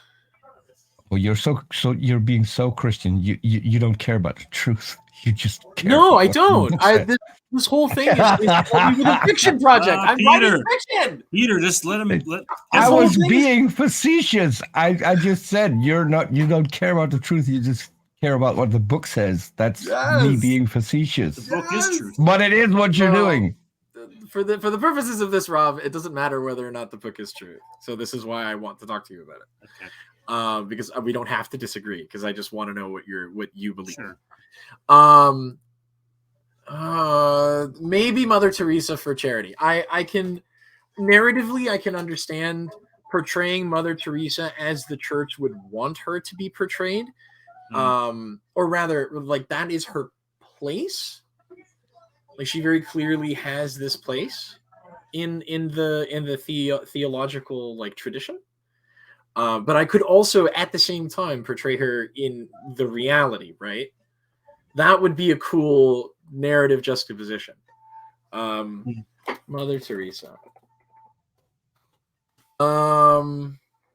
Anyone else for hope? I really didn't know what to do for this. I have to say this unquestionably. Don Bosco. Inviting Christopher Hitchens as the devil's advocate for when they wanted to sanctify Mother Teresa was the dumbest thing they could ever do. What? I'm just saying What do you how Christopher do- Hitchens? How do you think the story came out? Christopher Hitchens was the devil's advocate for the Catholic Church in the sanctification of Mother Teresa. I didn't even know And that he was a thing. Wait, hold on. And What do you mean he devil's advocate? he was given everything the Catholic Church had on Mother Teresa, and he put it in a book. What? That's I how was it not came aware out. of this. That's Hold on. how it came out that none of the money that she brought in was used to build hospitals, to save people from terrible illnesses. None of that. It was all diverted elsewhere. And with her knowledge, Oh. to the point where at the end of her life, she didn't believe in God anymore. So, yeah. Not a good move, Catholic Church. You should have kept some of her letters private and not show them to Christopher Hitchens. Because what did you think was going to happen? I mean, Whoa. Yeah. That's messed up. I'm reading the wiki. I have to read this book later. This going on my reading list, despite the fact that I can't read. Okay. You can get the audiobook. I will. Yeah, that might actually be a better idea. The audiobook. Yeah. Okay. Back on topic. Hope. Utopia Buster suggested John Bosco. Let's look into John Bosco. Italian Catholic priest, educator, writer of the 19th century while working in Turin. The population suffered the ill effects of industrialization and urbanization. Interesting. Ardent devotee of Virgin Mary under the merry help of Christians. Okay, so this is a humanitarian. He's a humanitarian. Oh, one of the pioneers of mutual aid societies. Whoa, that's cool. He was beatified. He's a saint. Amazing. I will write this one down, John Bosco. Thank you, Utopia Buster. Oh, wait, was this for hope or for charity? Was this for hope or for charity? Sorry.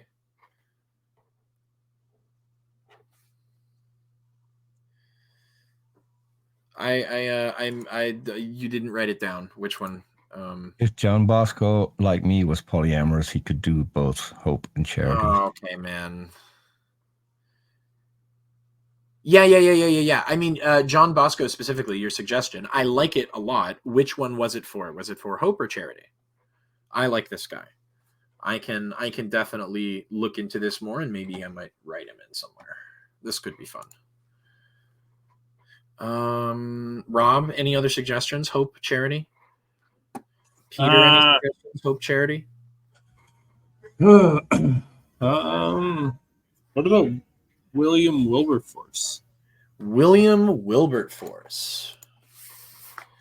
Oh, wait, hold on. I don't want to lose that tab. William. You know who that is, Kim? No, I'm Googling him right now. Wilberforce, an English politician and abolitionist. There you go, abolitionist. Whoops. William Wilberforce. Philanthropist, leader of a movement to abolish the slave trade. Okay, this is a Canadian. Oh, I see what you're doing. Not a Canadian. He was European. Oh, right, he was British. I'm stupid. I saw MP and thought Canada. Yeah, my bad. Interesting. Okay, so let's. Kim, I'm curious. What are we on right now? Charity. Charity. Either one. Hope or charity. Hope or charity. Yes. Max Kolbe. Max who now? Kolbe. Colby. Kolbe.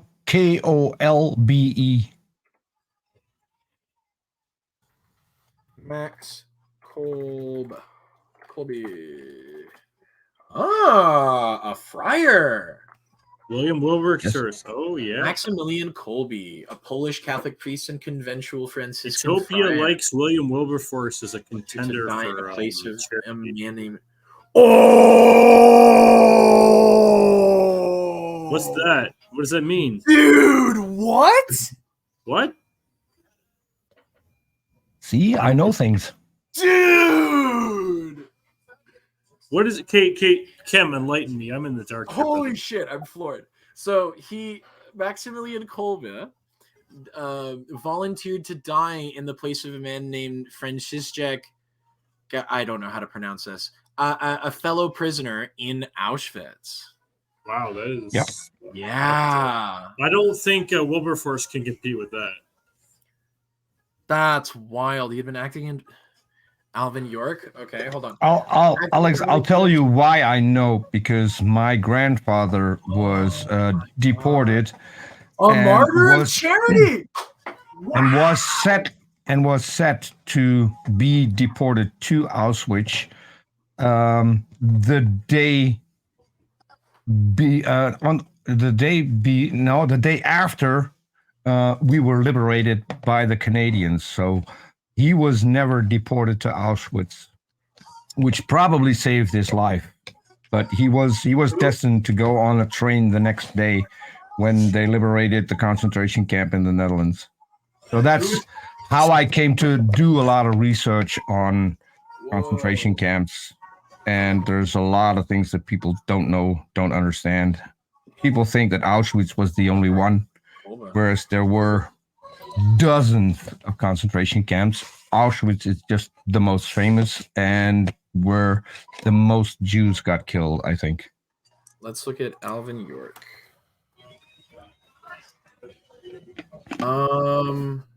Okay.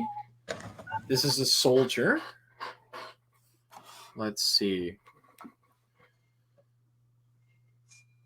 Okay, Church of Christ Christian Union. Okay, so who are these people? Oh, he's a conscientious objector. Melvin York. I don't know who that is. Yeah, you know that's that who. dude? I'm looking into him right now. Let's see. Legacy and Film Story. Hold on. Medal of Honor Action. Uh-oh, that's a German name.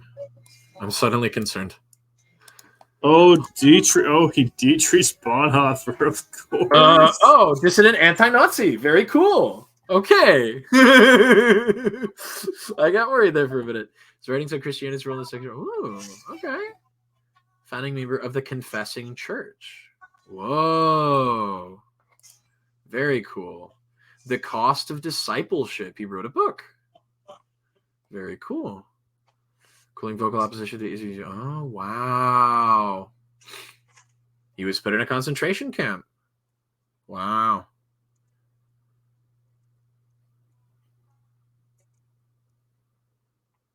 Fuck, dude. Dialectical theology. Oh, he was a Lutheran. Let's see. He was a Lutheran. Very cool. Very cool.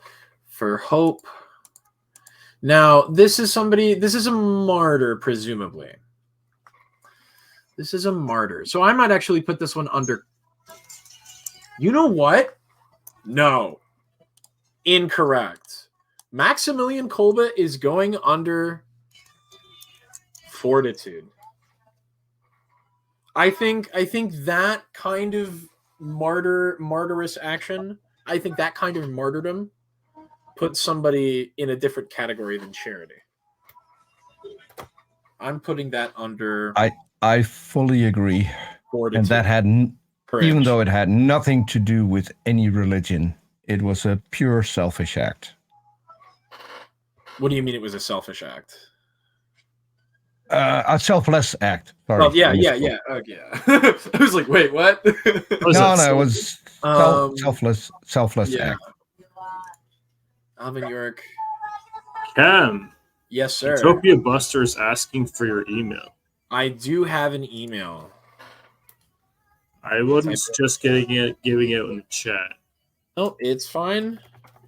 That's your decision. It's a safe email address that is separate. This is my business email address. This is where you can find me. All right. I have given this out. So that's your least used email address? Oh, has failed to put. I can't post it. I can't put it. Maybe put it in the chat. You can't post links in chat unless Robbie here gives you a wrench. Oh, okay. So my email address is jbunbun at protonmail.com. That is my media and business email address. You can reach me there anytime. I think Robbie should make both Cam and I moderators in the chat. I don't need to be a moderator of Rob's chat. I don't need that. No, so we can post links because I'm not going to abuse it. So for instance, I'm not going to ban Utopia Buster ever or time them out because that's not according to what Rob would want. I can just send links to Rob through the private chat. You can do that. I'm cool with that. Dope, dude. Thank you very much. Let's Type see. your email address in the private chat so Rob can copy it and post it in the chat. That's fine. I just I don't see it in the private just chat. said it into the chat. So I said it into the microphone. It is fine. Okay. Okay. I think I would like at least one more for hope and charity each, because I don't like not having super solid. Mother Teresa is interesting but not solid. And Thomas is interesting but not solid. Paragons of hope, paragons of charity. Who's a good option?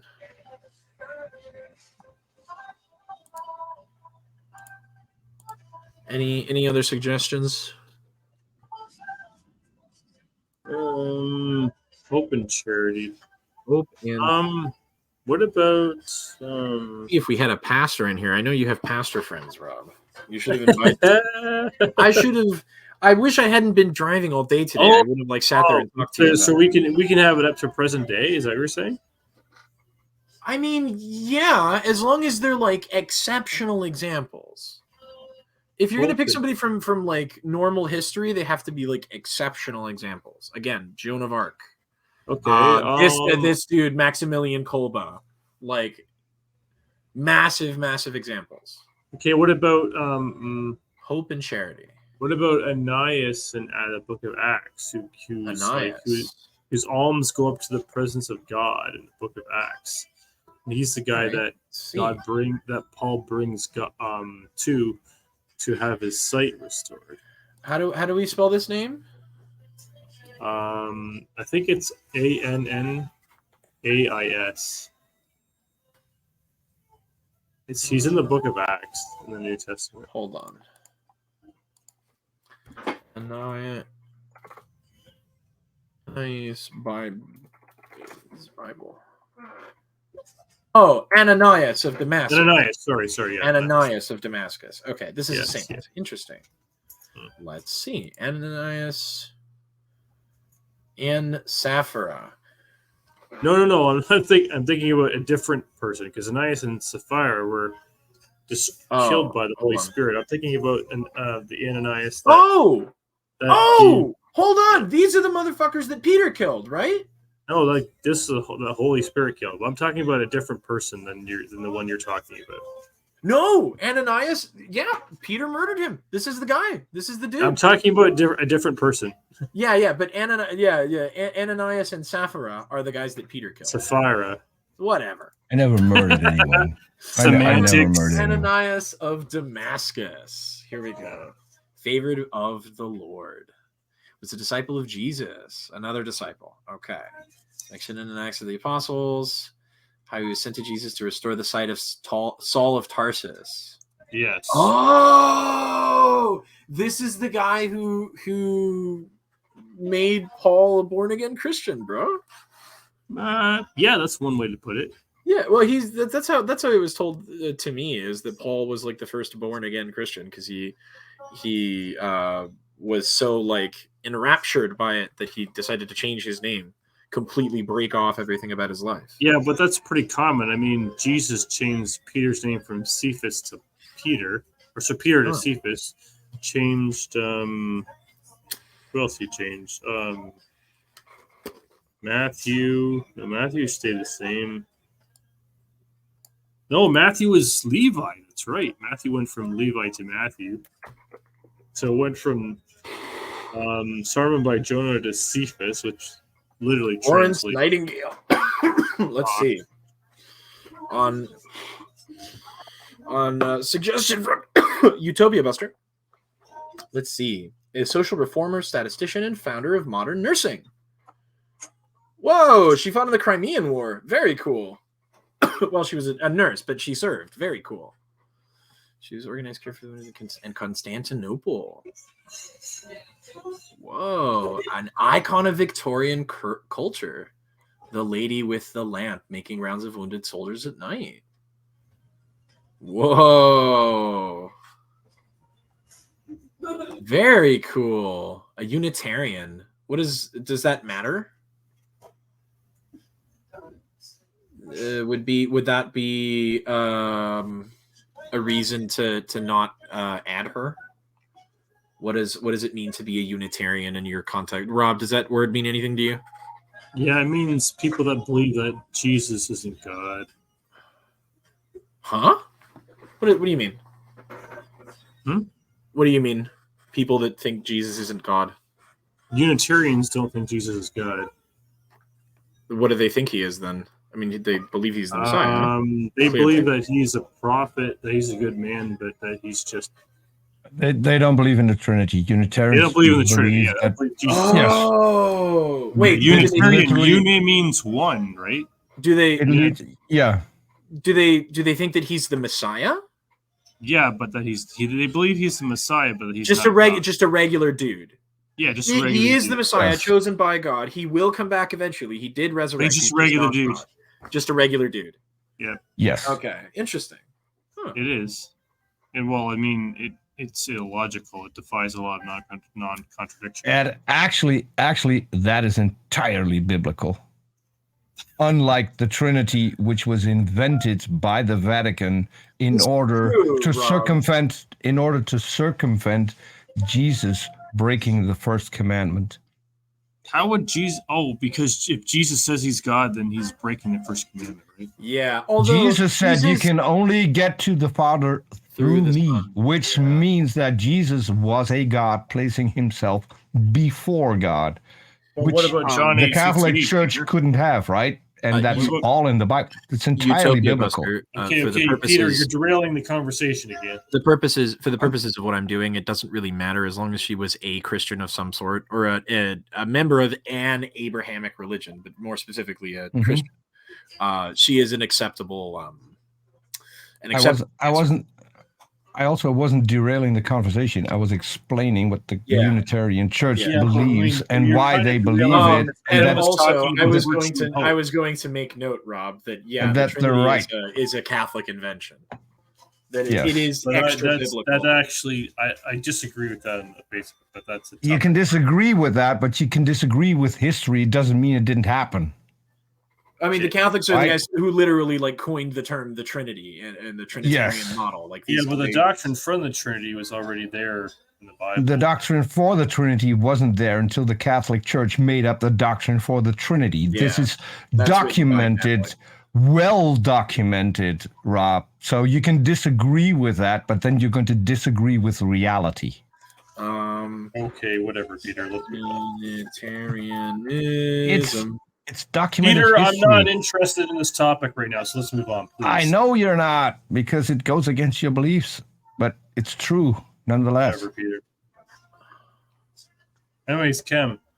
Yeah, Back so to open Florence charity. Nightingale, good answer. I will write this down for charity.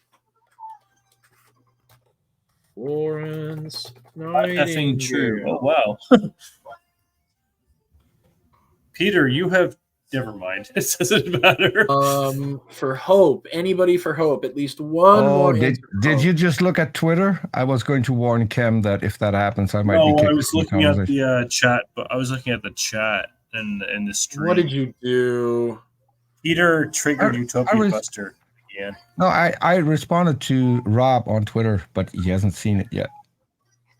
Oh, yeah, I did see it. I just don't have any interest in responding to it.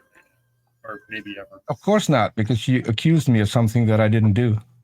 What did I accuse you of? Actually, speaking What did you of do? something that Rob said on Twitter, how is do you think that Catholics pray to Mary? Well, certainly they do. I They- can tell they you will from they will tell you as firsthand. much. I can tell you from firsthand experience that is not true. We do Well, not you pray don't to represent Mary. over 1 billion Catholics. I can tell you from the way that I was taught in a Roman Sunday school and a Roman catechism. Like I received education about this. Catholics do not pray to Mary. They ask her to intercede on our behalf with God. Mary is God's So then secretary. Jesus lied in John 14. No. Mary is God's secretary. She What? takes in. Yeah, this is an analogy. She takes in prayer requests We're not praying to her. We're asking her to pass on a prayer to God. Because she's closer to God and is more effectively able to deliver these prayers to him. That is all. She is God's secretary. We don't pray to her. We don't see her as God or as on the same level as God. Nobody is worshiping Mary.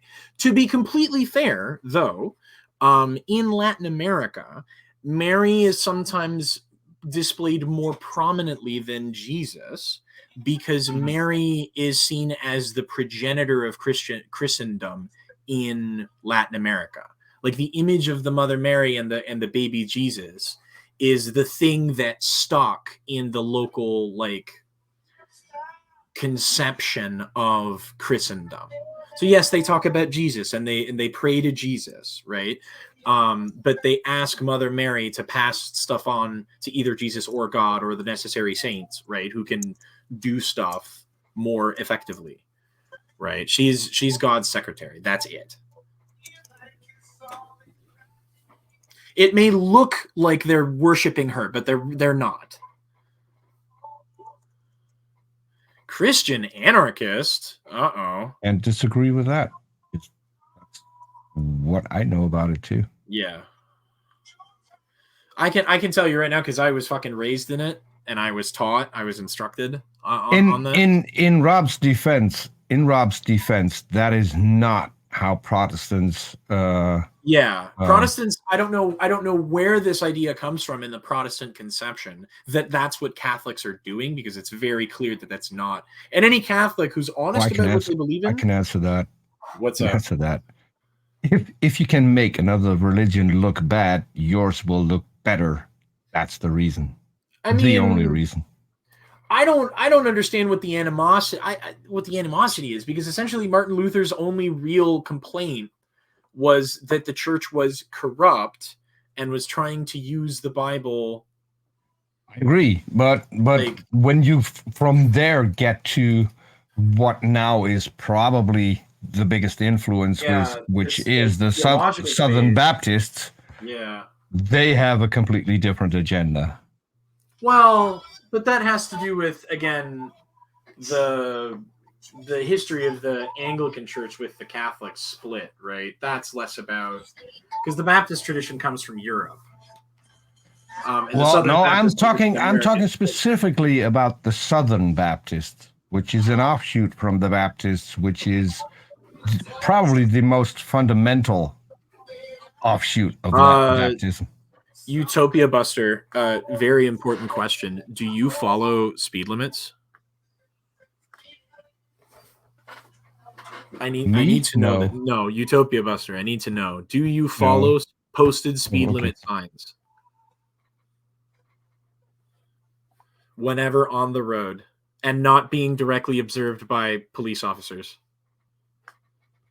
I can understand not wanting to get in trouble, but if you follow speed limit laws, you're not a real anarchist. Sorry. Who is Phantom X11? Who is this person? Oh, I know Phantom from Discord with London Challenge. Nice. Welcome to the chat, Phantom. What's up, Phantom? Phantom. Yeah, I know him from the Discord channel. Do you read the Bible? Are you a fan of the Bible? Please, why are you talking like that? Chat. Please type in chat any characters or figures from biblical or Christian literature, be it Old Testament, New Testament, saints, martyrs, anyone notable from You're Christian not part history of that anymore, Phantom, sorry. You're not. You've excommunicated yourself from the London Storm Discord thing. Do we have drama? There's trouble in apparently dystopia. Oh, it's not political anarchy. A little bit. Oh, is this a theological position? Whoops, I thought this was a political position. No, you don't read the Bible anymore. Okay. Anyone who you think from Christendom that you might say exemplifies best the value and the virtue of hope, please type it in the chat. I'm working on a little fiction project, and I would really like to know who I should be looking into for that. Who to nominate? Who would you nominate as the heavenly virtue of hope. I want at least one more option from tonight's session before I go on and do some research. I want to get this right. I want to do it correctly. That's a noble. You'll be surprised to know. I'll give you another little tidbit since we're just chatting between good friends. That a Mormon makes an appearance in this narrative that I'm crafting, and I get to use a very fun. I get to use a cool prop and a cool character. I get an additional character as what's it called? As a corollary object, as a secondary object. A Mormon elder makes an appearance in this narrative, who is visited by the angel Moroni and handed the sword of Laban, which is a holy sword in the Book of Mormon. And I won't reveal anything more. What do you think? What do you think about Mormon? I want to get your opinion. What is the Protestant view on Mormons? On Mormons. Yes, the DLC buyers of the Christian world, because they came with additional content. Yeah. Well, I mean, Revelation kind of rules them out as having any authority, and because they add Interesting to the Book of Life. So, and Joseph Smith is a demonstrable, obvious false prophet. What makes you say that? What is false about Joseph Smith? Because that's a good he question. made predictions that didn't come true within his lifetime. Like Oh, predictions about Jesus. Hold on. We're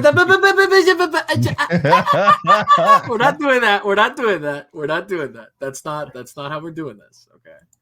This is my question, Peter. All right. So, predictions by Joseph Smith. Mm-hmm. Let's Google this. Oh, you're Googling Revelation. it. Revelation prophesizing. If the first result coming up is not the show that I'm producing, then Google is corrupt. It cannot be believed. What the heck, Peter? What? When I got on here was after we did a show on the Book of Mormon.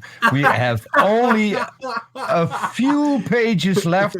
The last show on the Book of Mormon will be in 2 weeks. Hold on, Peter, you are a better resource for this than Google. What predictions does Joseph Smith make as part of the Book of Mormon? I couldn't tell you because I'm the producer, which means that I miss about 80% of the show because I need to, first of all, Peter, I need to run the show, and I run the chat. I can't read messages in chat There's a and Wikipedia listen. page about it. Look at that. A table of prophecies organized by date. Holy shit! Let's go. Holy shit! Whoa, dude! If you want to know, if you want to know, contact Bryce Blankenagel. Okay. He is, as far as I'm concerned, the best person to talk to about that because he's an ex-Mormon who won't classify himself as ex-Mormon, but as a cultural Mormon. Oh no! Because he grew up in the Mormon religion. So a lot of his identity is still, but he's also one of their fiercest critics and has a channel talking only about the Book of Mormon. Gentlemen, I have cotton mouth real fucking bad. So I'm going to go get some ice water and we will talk about Joseph Smith's prophecies in just 2 minutes. Can we call a quick bio break, gentlemen? Sure. I'm having a great time, boys. I'm having a great time. I'm having you see that I put that Wikipedia thing up on the page? Thank you. We will be looking at it in just a minute. Let me get some water and maybe a snacky snack. I will be back.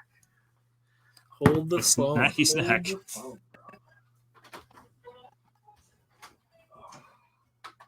Mere Christianity. That's a really good book, actually. Yeah, it isn't. Because Peter said so? No, because it was written by C.S. Lewis. What's wrong with that? Google C.S. Lewis and see what his critics have to say about him, and then go with that. Don't ever go with anything I tell you, Rob. I've told you this before. I'll tell you again. If I make a claim, instead of just believing me or disbelieving me, check whether or not my claim is accurate. If it's not, get back to me. If it is, take it to heart.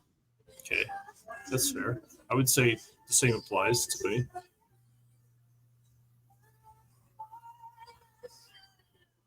I never make a claim that I wouldn't want you to look up.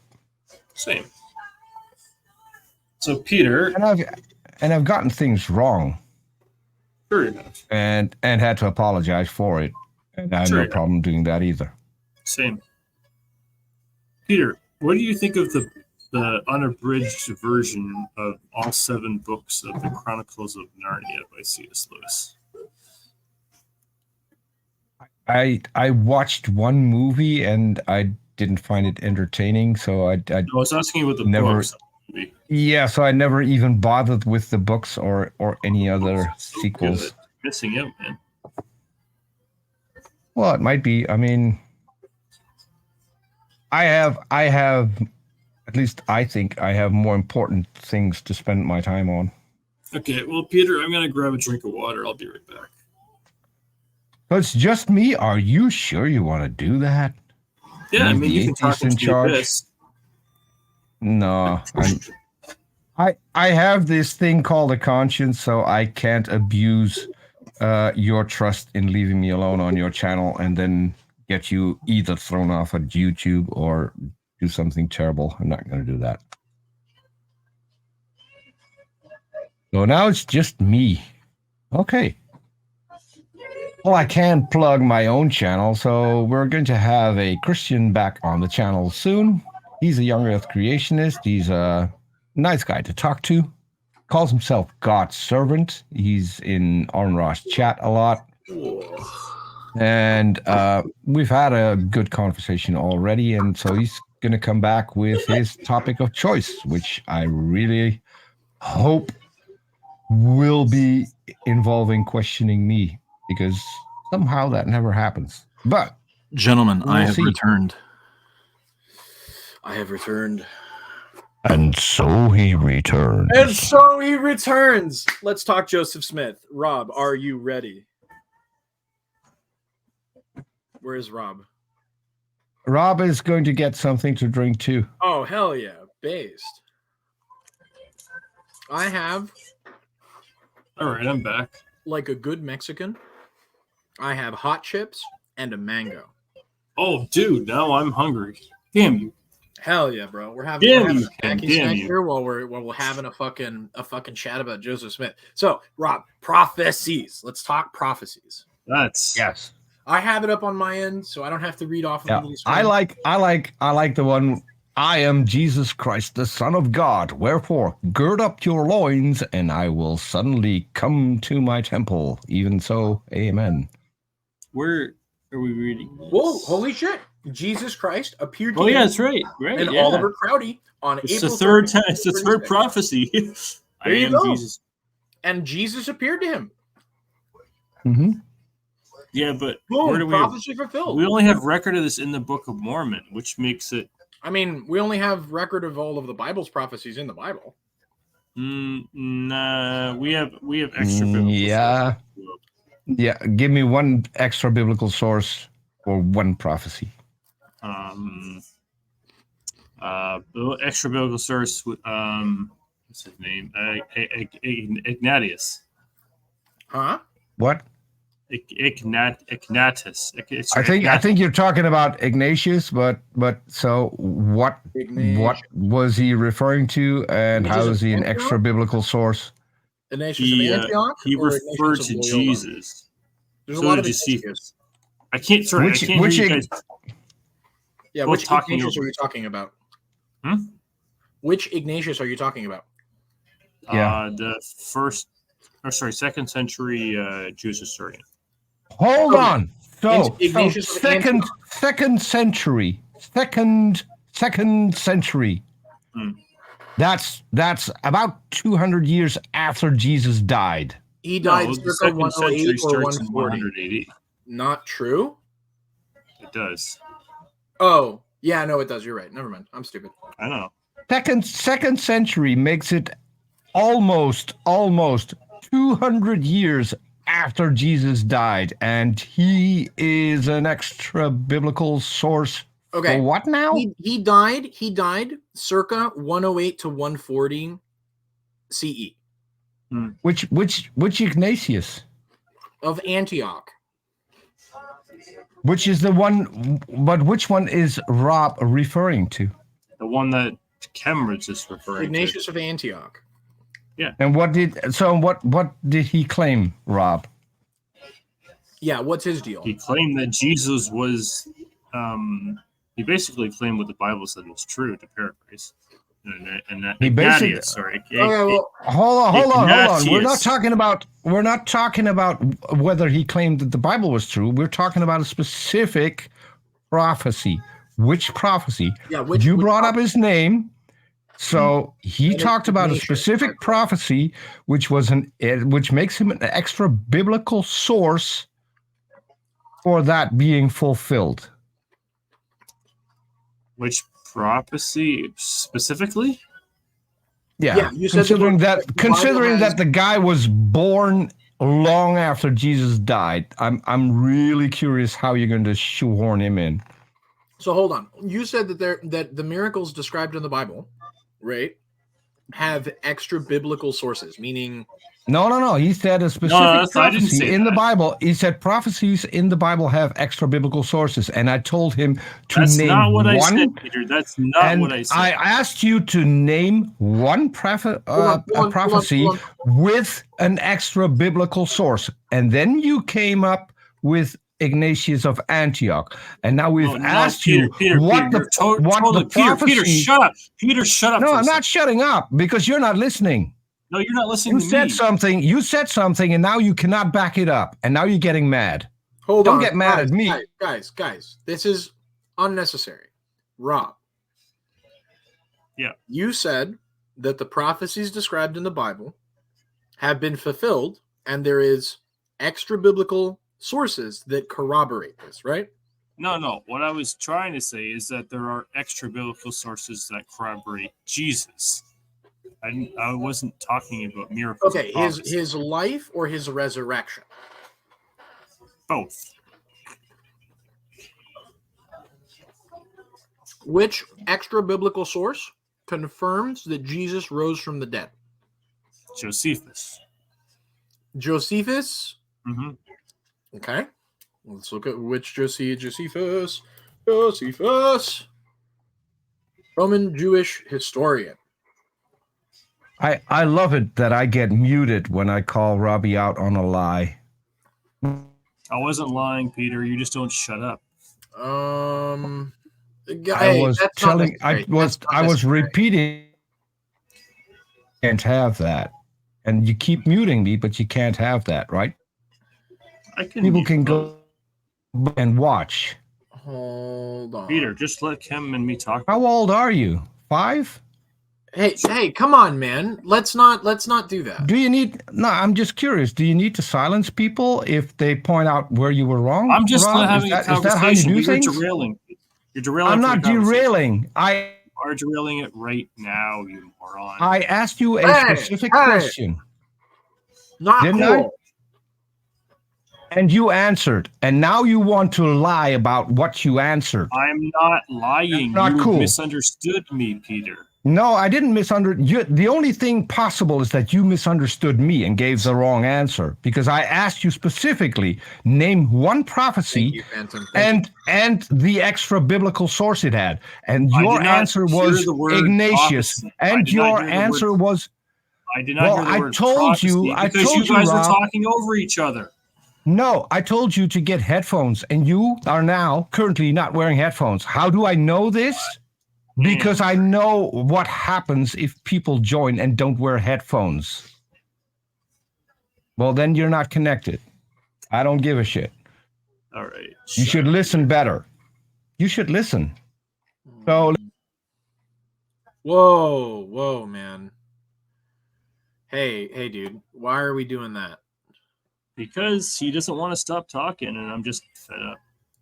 All right. And this is not about Peter, anyways. This is about you want to talk about the virtues. Yeah.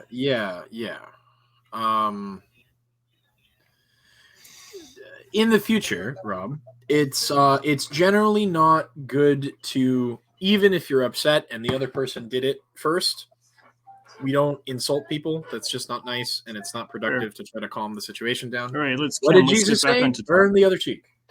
Okay, let's just back on top. So we're talking about Josephus attesting to the resurrection of Jesus, which Phantom is claiming is a later interpolation. He wrote the extant manuscripts of Antiquities of the Jews. Contain two references to Jesus and one reference to John. Jesus was the Messiah. Oh, interesting. The Testimonium Flavium. Nearly all modern scholars reject the authenticity of this passage in its present form. The most nonetheless hold it as authentic, nucleus reflecting life and execution. Okay, well, the Testimonium Flavianum, excuse me, Flavianum. But at this time there lived Jesus, a wise man, if indeed one ought to call him a man, for he was one who performed surprising deeds and was a teacher of such people as accept the truth gladly. He won over many Jews and many of the Greeks. He was the Christ. Cool. Okay, so now, is this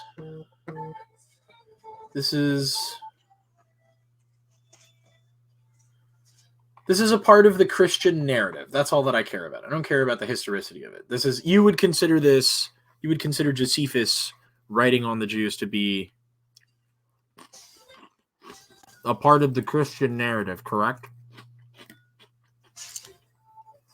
I would say it. Would you consider him outside of the faith? Yes, for sure. He was not a Christian.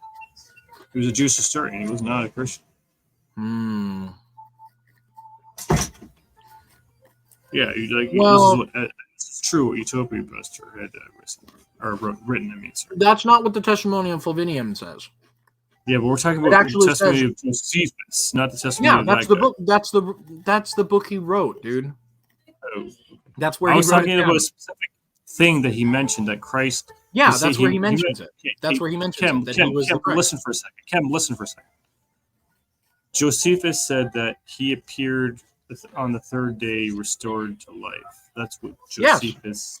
Yes, he said it in the Antiquities of the Jews, otherwise known as the Testimonium Flavinium. Okay, all right, fair enough. But how do you? Is that not extra biblical corroboration about the testimony of Jesus? Yes, Okay, that would be correct. As far as you're concerned, yes. I will accept that this seems to me like this is a part of the Christian narrative.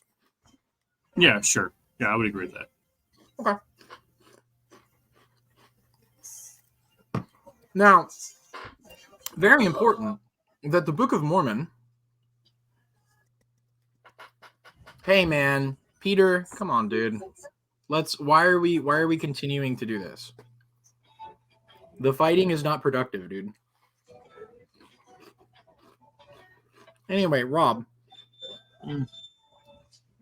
Okay, dude. You guys, it's just tit for tat with you guys. It's just tit for tat with you guys. Come on, man. I put him in a timeout. What did we put him in a say? timeout. You banned him. I can see it. Why did you ban him? I did not ban him. I put him in a timeout. I can see it right there in the chat. Dumpster Fires was banned and their comments were removed. It's right there. No, dude. I put him in a timeout. Oh, I tried to put him in timeout. I did not try to ban him. Oh my god. That's a technicality. That's my fault. I tried to put him in timeout, not on a ban. I tried to put him on timeout. The Book of Honestly. Mormon. The Book of Mormon begins with Another testament of Jesus Christ. No. The Book of Mormon begins right before you get to any of the writing. It begins with like a letter that's signed by a bunch of independent people who were not Mormons, who were then presented with the plates, and they all agreed that it could not have possibly been made by men, right? Mm-hmm. And they attest to the truth of everything that Joseph Smith told them, like independently. So why is that how is that any different to Josephus?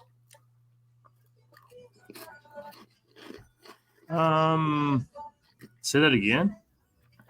Okay, so the Book of Mormon begins with 2 letters attesting to the validity and authenticity of everything that's contained within the Book of Mormon by a bunch of people who were not Mormons at the time that they were presented with all of this by Joseph Smith. So they saw the plates, they saw all of the first-hand writings, they saw all of it, and they attested to the truth and divine inspiration of all of it. How is that any different than Josephus? If anything, Joseph Smith has more people who say that his stuff is true that are not Mormons. Yeah, but truth is not by consensus. Well, that is literally the argument that you just made. No, Josephus is the consensus here from an extra biblical source, right? And that letter would be outside of the Book of Mormon. These are a bunch of independent people who have attested to it. Mm-hmm. They're not Mormons. It's not a part of the writing. It's point? not diegetic, if you will. I don't know what you mean by that. Diegetic meaning contained within the context of the story. True, right? but neither was the Book of Mormon. Everything that happens in the Book of Mormon is diegetic. Yeah, itself, but within the Book of Mormon, the Book of Mormon is not is not part of the Bible or in the Bible. Right. But well, the Mormons would say that it's an addition to the Bible. It's the third part of a trilogy, right? That the whole thing is the Bible. It's the Old Testament, the New Testament, and the Book of Mormon. Mm-hmm. All 3, one book. Okay. So they have external validation as well. They have extra biblical validation. Of I see. You're saying you're using this analogously. Well, yeah, that's what I'm saying. That's literally what I'm saying. Okay, so you're saying that how is it Kim. So you're saying analogously, there's actually more credibility for the Book of Mormon and Joseph Smith than there is for Josephus and his I will grant you that they are of equal importance. It's independent testimony, right? Independent, right. Yeah, it's independent of the actual source text. So of this I would agree, but I think there's still more credibility for Josephus than for Joseph Smith. Why is that? Because Josephus are far more removed in time. Kim, just listen to me for a minute. Just listen. Okay. Hey, the reason I say that is because Josephus had nothing to gain by attesting to the resurrection of Christ as a non-believer. He had nothing to gain for that. Okay. So why neither did any of the people. Hey, Kim, just listen for a second. Why would he make it up? Okay. Why would he make it up? I accept that. I accept that. Yeah, absolutely. What makes you think that any of the people that independently validated the Book of Mormon are making it up? Why would they make it up? Well, what did they have? I don't think that they were making it up. I think they were going off a bad source. Okay. I mean, but what if Josephus was going off of a bad source? Well, that's easily refutable. I mean, okay. It doesn't work in analogous. What is the refutation?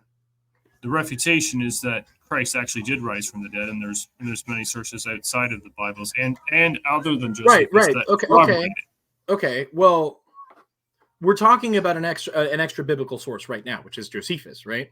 So saying Josephus is extra biblical proof that Jesus rose from the dead. One of them, yeah. Yeah.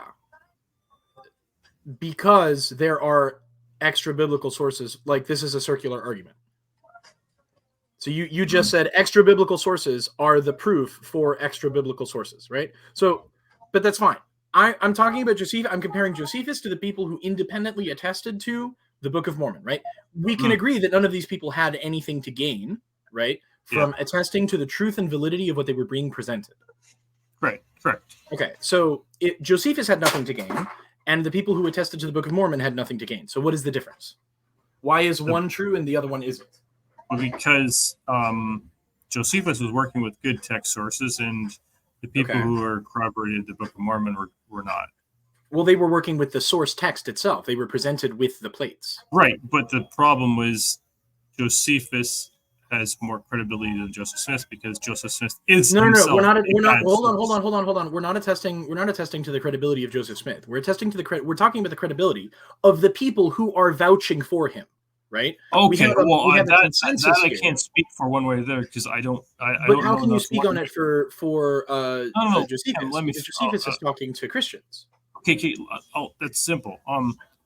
I can't speak to the integrity of those who corroborated the Book of Mormon because I don't know one way or enough to say one way or the other. But I know for a fact that Josephus was working with good, credible sources. Okay. Who are Josephus's sources?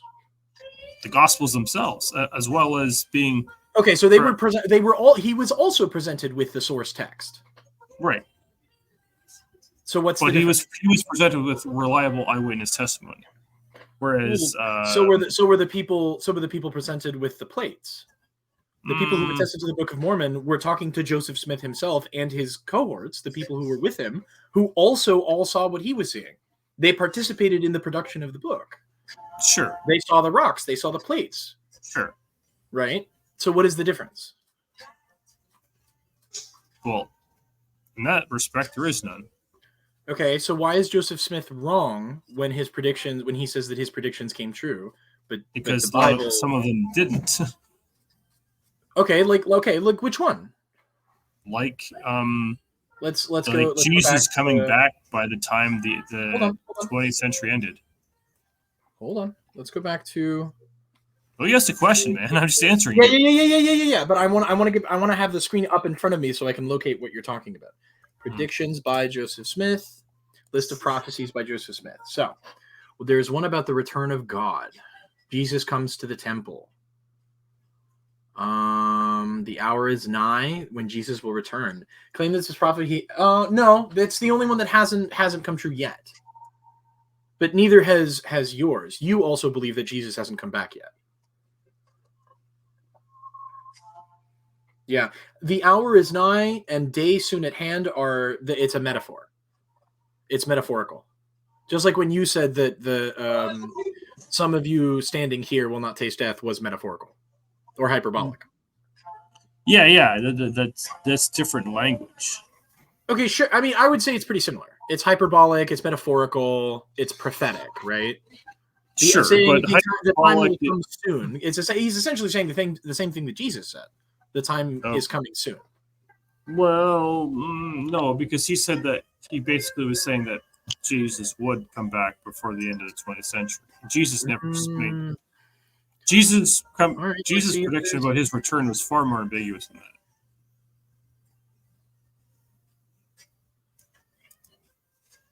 In terms of like the actual date and time.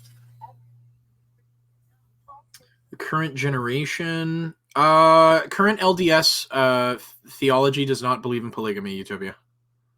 And also, we're not talking about their legitimacy right now. We're talking about whether or not the book is credible. We're not talking about the Philogeny challenge right now either. So that's what? What does phylogeny have to do with any of this? I thought we weren't talking macro. Last time. No way! You brought out a Tangelo Grasso. Fucking kill me, dude. Who the hell is that? You're persistent. Peter, stop. This is not productive, please. Please, man. Let's kumbaya, my lord.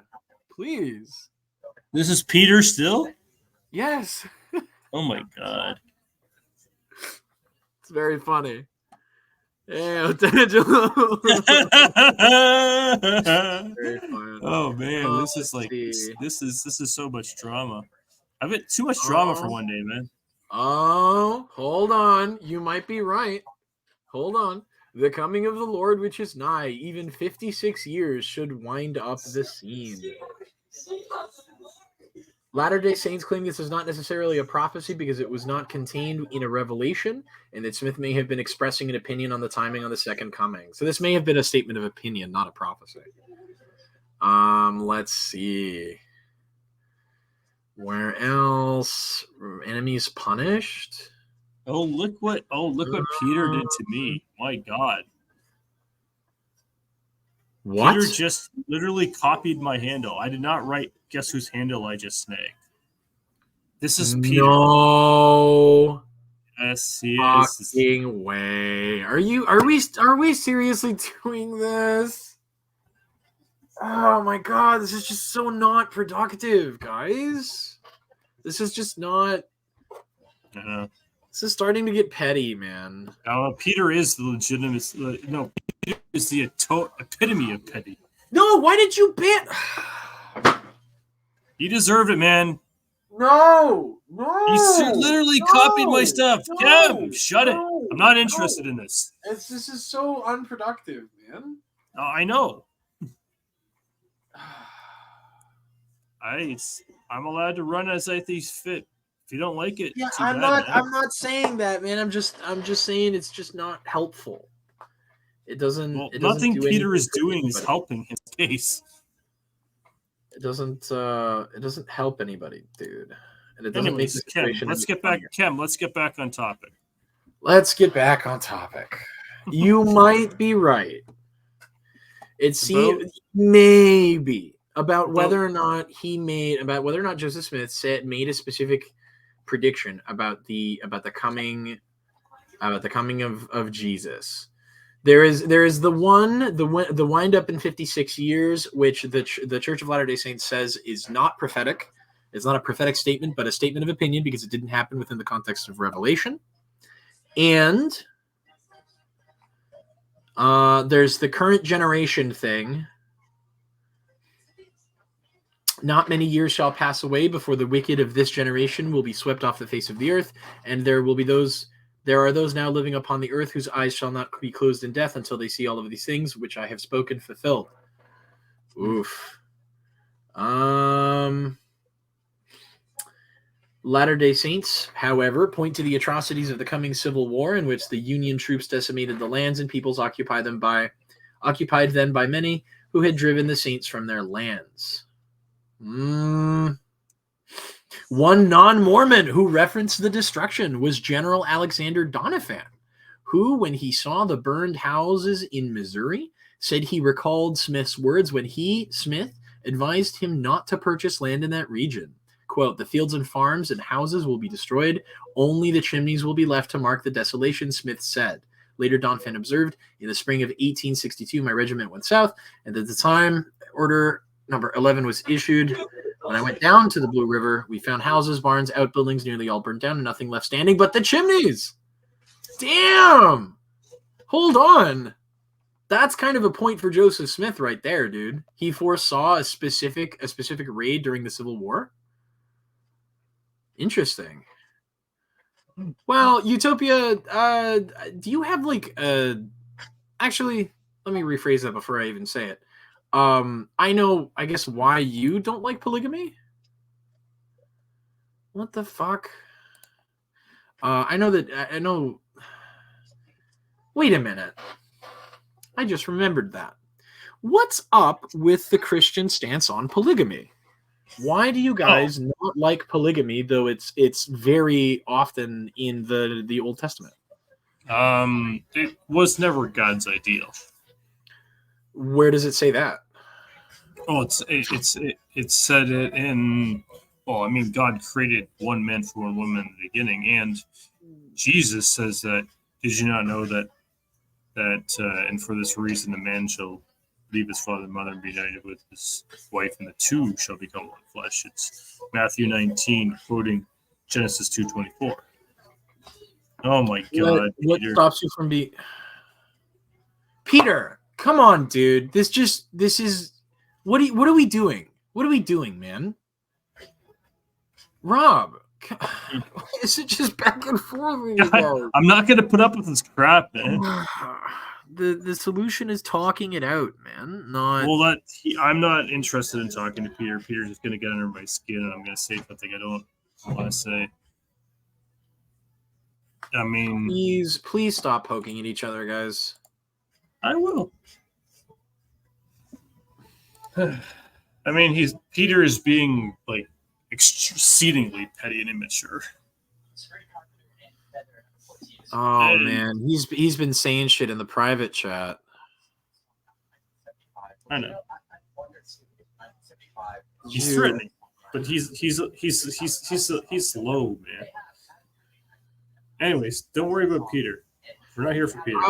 I'm sorry I didn't see your DM earlier, Peter. I have not been looking at my Twitter.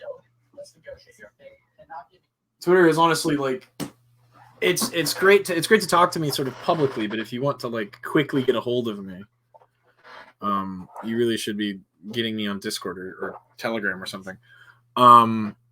Yeah, you guys.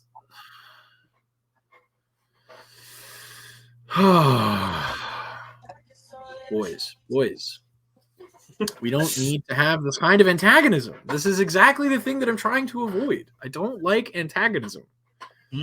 We're not enemies. We don't have to be fighting. We just have differences of opinions, boys, and not everything has to be a controversial, pokey statement. Okay. All right, Utopia. Atheists do not walk around calling people liars. That's not what we do. Okay.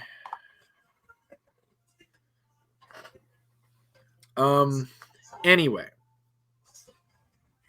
that's been debunked. What has been debunked? Debunked. The debunker. Okay. Okay. Let's see. Yeah, so basically the only real thing that he said, that Joseph Smith said about the second coming, is the hour is nigh and day soon at hand, and maybe if you don't want to believe the explanations that the LDS Church gives about the current generation statement, and the wind up in 56 years statement. One of which is at least confirmed to not be revelational in nature. And so therefore maybe not even prophetic. But there is indication here.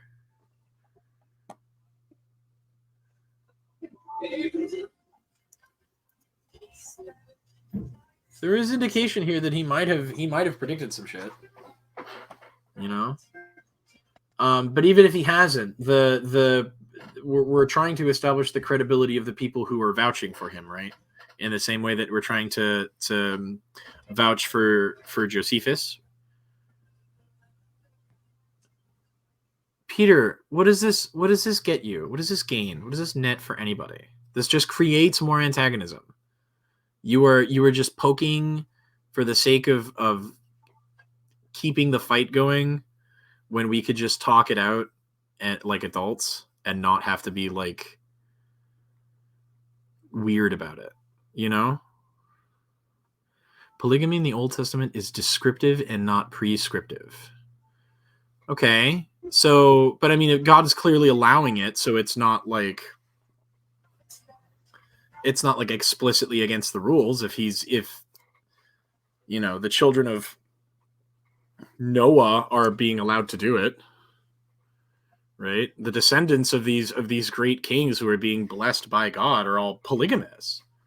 I mean, some of the people that the Lord seems to favor are polygamists. They're not punished for it. Solomon had how many concubines? How many wives? No, it's not about. It's not, dude. Just take the high road. Just be the bigger man. Just own up to what you did. It's not about order, bro.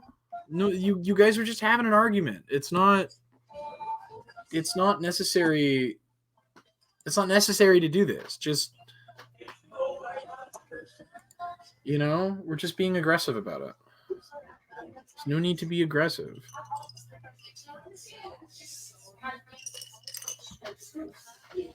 I agree.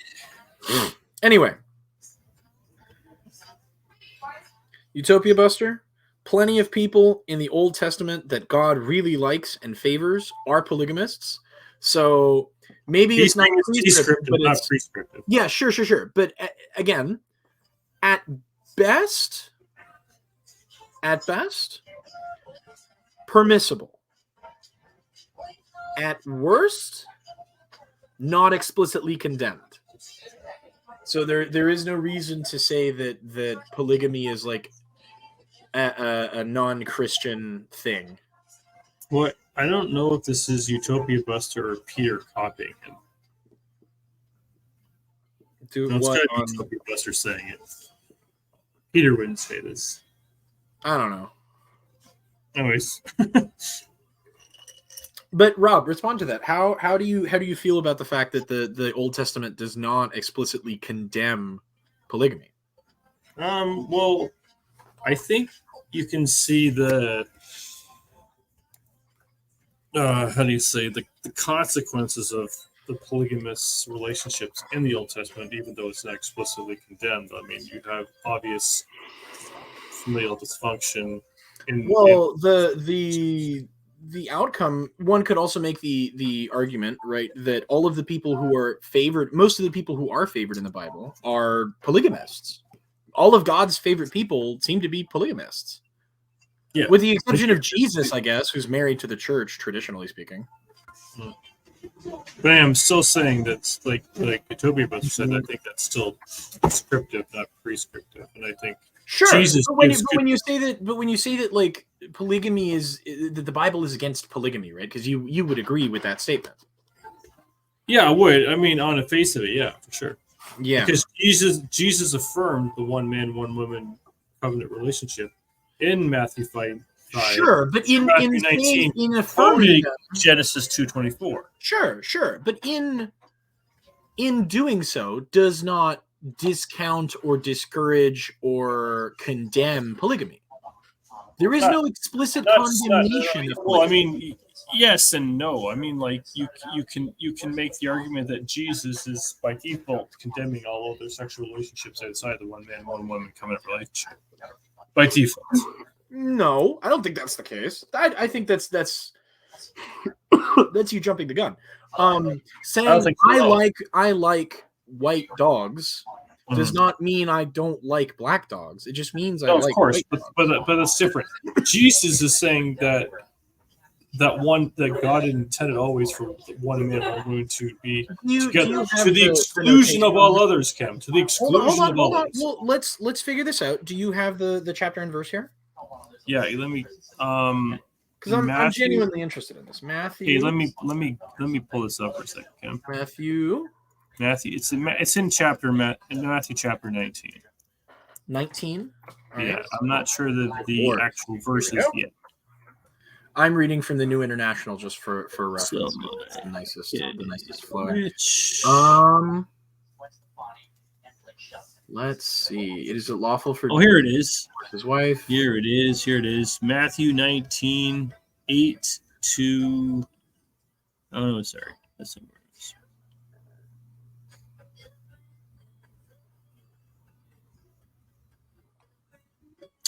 Is it lawful for a man to divorce his wife for any and every reason? Haven't you read, he replied, that at the beginning the Creator made them male and female, and for this reason a man will leave his father and mother and be united to his wife, and the two shall become one flesh. So they are no longer two, but one flesh. Therefore, what God has joined together, let no one separate. This is about divorce. This is not about Peter. That none of this is helpful or productive. I don't think it's going to make Rob change his mind or apologize to you. I think you guys should just talk.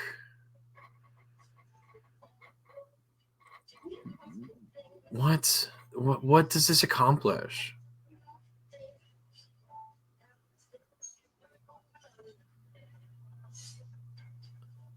Opportunity? I don't know. I think you're just you've got too much stock in this, Peter. This is just not none of this helps. It's just antagonism. Anyway, Rob, this passage is about divorce. This has nothing to do with monogamy. Right. But Jesus is clarifying something about marriage concerning divorce that shouldn't have happened in the first about a marriage. They're specifically the Pharisees are talking about a marriage, a specific kind of marriage. Right, and Jesus is clarifying that a marriage is Genesis 2:24. No. Well, yes.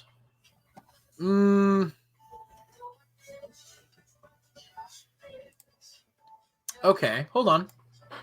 Copy. Hold on. Okay. I'm holding. Genesis 1. No, 2:24. No, the citation here says it's referencing Genesis 1:27. Well, it's For God created mankind 1:27 and 2:24. Yeah, in the image of God, he created them, male and female, he created them. Be fruitful and increase in number. Fill the earth and subdue it. He made them male and female, definitely. And he told them to be fruitful and increase in number. This does not prescribe any particular kind of marriage. This describes that he made two kinds of people, male and female, and that he told them to go have a bunch of babies. And practically speaking, I think you and I can both agree that if you increase the number of women that you are mating with, you are increasing the number of children that you are having. Of course. So I think that even the argument could even be made that God is tacitly promoting polygamy by saying that the only real goal here is to have as many babies as possible. That's a big stretch. I don't think that's a big stretch. I mean, that's kind of what it's right there. No mention about how marriage must be conducted. No limits on marriage one way or another. No indication that marriage is even necessary. You don't think Genesis 2:22 puts a prohibition on the number of people you should be married? Hold on. 2. Let's look at Genesis 2. 24. And the man said, "Now this is now bone of my bones and flesh of my flesh, and she shall be called woman." Hey, wait a minute. Genesis 2:24? Hey, wait a minute. What? That's weird. Didn't that just happen? What? What? This doesn't make Rob, hold on. This doesn't make any sense. What are you talking about? This is describing. Are you sure you're in 2:24 or 1:24? I'm in Genesis chapter 2 here, and now I'm reading back a little bit further. So the Lord God caused man to fall into a deep sleep, and while he was sleeping, he took one of the man's ribs and closed them up. Wait a minute. This is how he's making Eve. Right.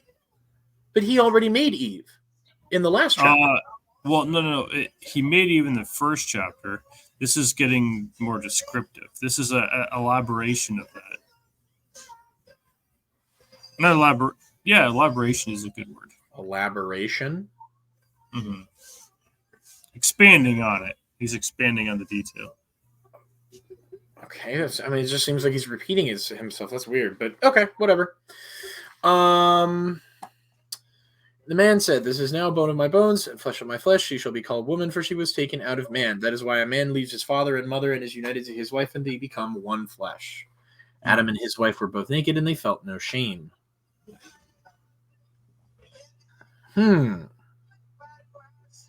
He's united to his wife. Does this make an explicit? So they become one flesh. Who is to say that one flesh cannot then unite with a different one flesh and make another combined one flesh? Well, that's kind of the implication of these implication texts, as far as I'm concerned. Yeah, right. So, I mean, if they become one flesh, then they can just go get with somebody else now, right? Because they unite with another person and then become one flesh again. Yeah, This but doesn't set any limits. This just says how the process happens. I So mean, even if you have no sense, then yeah, you could say it sets a limit. If you no, have any no, sense, no, no, no, no, no. Let's just look at it here. That is why a man leaves his father and mother and is united to his wife, and they become one flesh. This is describing how a marriage happens. This doesn't say anything about limits to marriage. well, you'd have to have some common sense to. You'd have to defy common sense to throw that out the window. What do you mean? That's what it there. Where is the explicit limit? The explicit limit is being It's just reasonable, describing rational, logical. how one man and one woman come together in a relationship, right? In Yeah. a marriage. To the exclusion of all others. Where is the exclusion? It's implicit. Implicit? Implicit where? in the text. I don't see. Where are you seeing this? That's why it's called implicit, Ken. Yeah. Where are you? How are you making this thing? If I'm where joined are to you my reading? wife, Cam, if I'm joined to my wife, the Does implicit. that stop you from joining from anybody Cam, else? just listen so I don't have to repeat myself. Sure. If I marry a woman, the implication is that I'm faithful to her to the exclusion of all others. That's the implication of the text. Yeah, but what would stop you from marrying another woman that you're also Well, then I'm loyal engaged in to the exclusion of all others? relationships. No. Well, yeah, by definition, or adulterous relationships. No, or you're married to extramarital. her. She's your wife. What? She's also your wife. It's fine. Adultery is having sex outside of marriage, Rob. Right? But if you're married to that other woman, then it's fine. Well, That's not adultery. I can't even legally do that where I live. I can only be That's a married to shame. one person. That's a shame. Why? Because you should have the right to marry whoever and how many people you want. The government should have no say in who you can marry. Says who? It says the concept of liberty. I don't think that According the to government who? should be in the business of regulating marriage. Marriage is a religious thing. But who by what authority? My personal conception of what liberty means to me. I am against the idea of a government regulating the concept of marriage. I believe that marriage is a religious ritual. Like explicitly. There is no secular institution of marriage, so the government has no say about it. It should be left to the churches individually to who they want to marry. So any Joe Schmo should be able to set up a marriage and be like, hey, come get married here. I don't care. None of my business. That's a religious belief.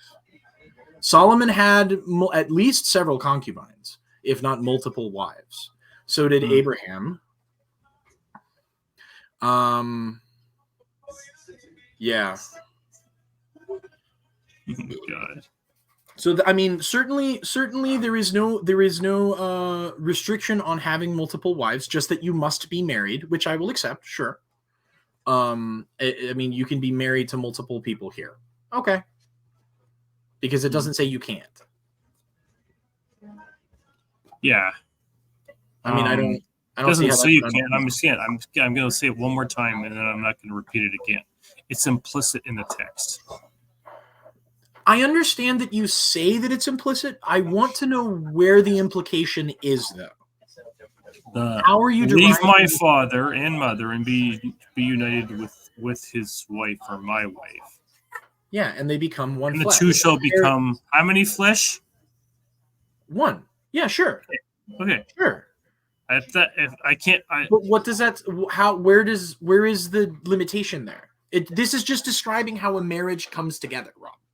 Which I will accept. This is fine. This is a description of marriage. Right, well, the two shall become one flesh to the exclusion of others is implicit. There is no exclusion here, though. It's implicit.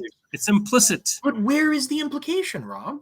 The two become one. The two. I think you're reading something into this that isn't in the text. I don't see that. Oh, I agree. Let's agree to disagree. And again, plenty of people in the Old Testament had multiple wives. I think even maybe somebody in the New Testament had multiple wives. I don't dispute that. Oh, the New Testament?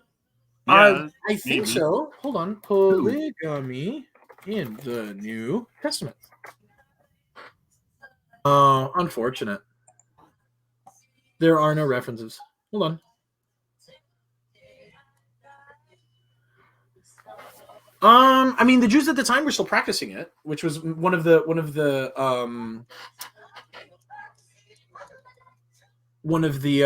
contentions with the Romans at the time, because the Romans were explicitly monogamous. This is apparently part of the early tension between the church because many Christians were Jewish, or sorry, many Christians were polygamous at the time. Oof. Peter is obsessed. This just isn't helpful. No, it's not.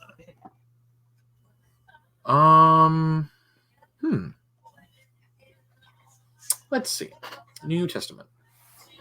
3 passages in the pastoral epistles in 1 Timothy 3:2, 1 Timothy 3:12, and Titus 1:6 state that church leaders should be husband of one wife. There you go. Monogamy. Denominations as a prohibition of polygamy. Others argue that polygamy is allowed, but not for church leaders. Others still argue that the passage only prevents church leaders from divorcing their first wives.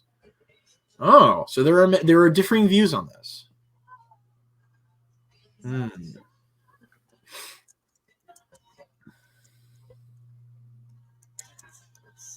Yeah, I suppose. Let's see.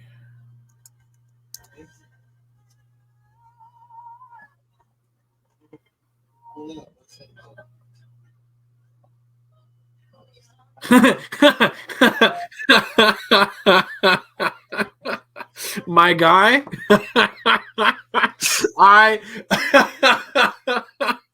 it's funny that you should say that. I have experienced it firsthand. You are 100% correct. It helps when they both work, though. At first, I was confused about what you were laughing about.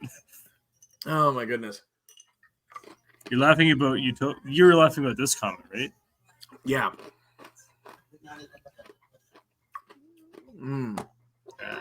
Which is funny because I experienced the exact thing that he's hinting at here. It's very true. Yeah, here we go. This is the primary issue. Polygamists do not dispute that in marriage two shall be one flesh. They only disagree with the idea that a married man can only be one flesh with one woman. Assuming the man is married, the act of man becoming one flesh with a harlot apparently does not negate his being one flesh with the wife. Interesting. Further, if a man is married and he and his wife are one flesh, to add another wife would be that a new wife becomes one flesh with a man and his current wife. Yeah, there you go. Huh. Okay, so let's look at the passages that they're citing. 1 Timothy.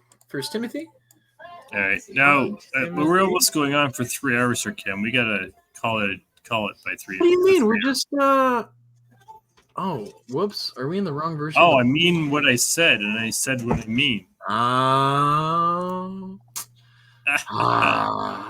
on, man. We're just getting into it, man. We're having a great dude. This is almost going on for 3 hours. Yeah, who cares? Let's go for 7.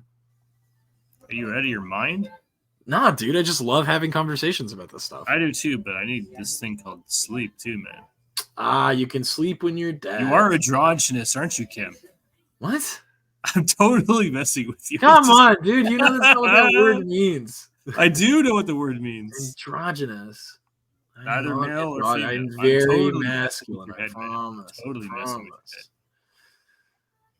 Although, unless you consider bottoms to be non-masculine, well, then we might have an argument. Say that again? No, I'm good. So, Kim. Yes, sir. New Catholic. Is there any questions you had about hope and charity? Unless you have any other suggestions, my man. I am out of. I'm out of suggestions. Oops. Shit. Okay. I appreciate your help very much. I will be looking into these topics. And hopefully at a later point I will be able to get back to you and let you know how I made my decisions. All right, and hopefully I will credit you if any of this becomes anything. I will credit you as a special thanks for helping me do some background. You can respond to this before we sign off. Polygamy may have ended due to Roman influence, potentially. I wouldn't argue with it. It seems that the literature would indicate that is a possibility. When the Roman political mates with the new Christian religious, I think that's where the majority of the modern Christian traditions come from. I think that the Vatican has poisoned a lot of the discourse about this piece of text, and of course, that's sort of where most of modern Christendom comes from, including all of you guys come from this sort of weird stem when the Roman government kind of like collapses in on top of Christianity. And the church seems to be like the nucleus holding everything together in the political scene. Which might be a complete misreading of Roman history, but I don't care. I could be convinced of this point if it is not already what the literature suggests. This is what I think the literature suggests. To be completely clear, I don't understand your position against polygamy or polyamory in general. It seems very strange and ancient and sort of backwards. People should be able to love who they want to love, man. Who gives a shit? What business is it of yours more than anything? What somebody else? Business, it's God's. Well, I mean, you're God, the God that you believe in, right? You can't assume that everybody. The rules of Christianity do not apply to non-Christians, right? Of course. Yes, they do and they don't. They don't. The rules of Christianity apply to those Cam, Okay, let me explain. Cam, let me explain. Okay. So the rules obviously apply to Christians in that we are under the rule of God. And the rules apply to non-Christians that are actually also under the rule of God, just either don't know it or acknowledge it. The rules apply to the members of your club. They apply to everybody. You don't get to tell people who don't belong to your club how they have to run their lives. No. You misunderstand. Just in the same way that the rules of Islam only apply to Muslims and the rules of the Hindu faith. No, it's the exact same statement. No, it's not. Let me explain. Yes, it is. Let me explain. Hold on. Let me finish my point. You think that the rules of Christianity apply to non-Christians because you think that Christianity is true. But if you have no opinion on the matter, right? Because everyone's got an opinion on the matter. I don't. Yeah, you do. No, I don't. I'm quite literally apathetic on the matter. I don't care whether or not your God is real. No, you. First of all, you do care. Secondly, you do. No, I don't care. I can tell you. Don't tell me. Ken, stop interrupting me so I don't have to repeat myself. You do care. You do know, and you are under the 10 Commandments right now, whether you believe it or not. Okay. This is reality. I can tell you that in my head and my personal experience, Rob, I do not care whether or not your God is real. I have no reason to think that your God is real, and I have no reason to think your God isn't real. Okay? I have no position on the matter. What about 10 Commandments? The 10 Commandments are a part of your religion. 5 of them apply to everybody. They apply to people who live within your religion's worldview, which I do not.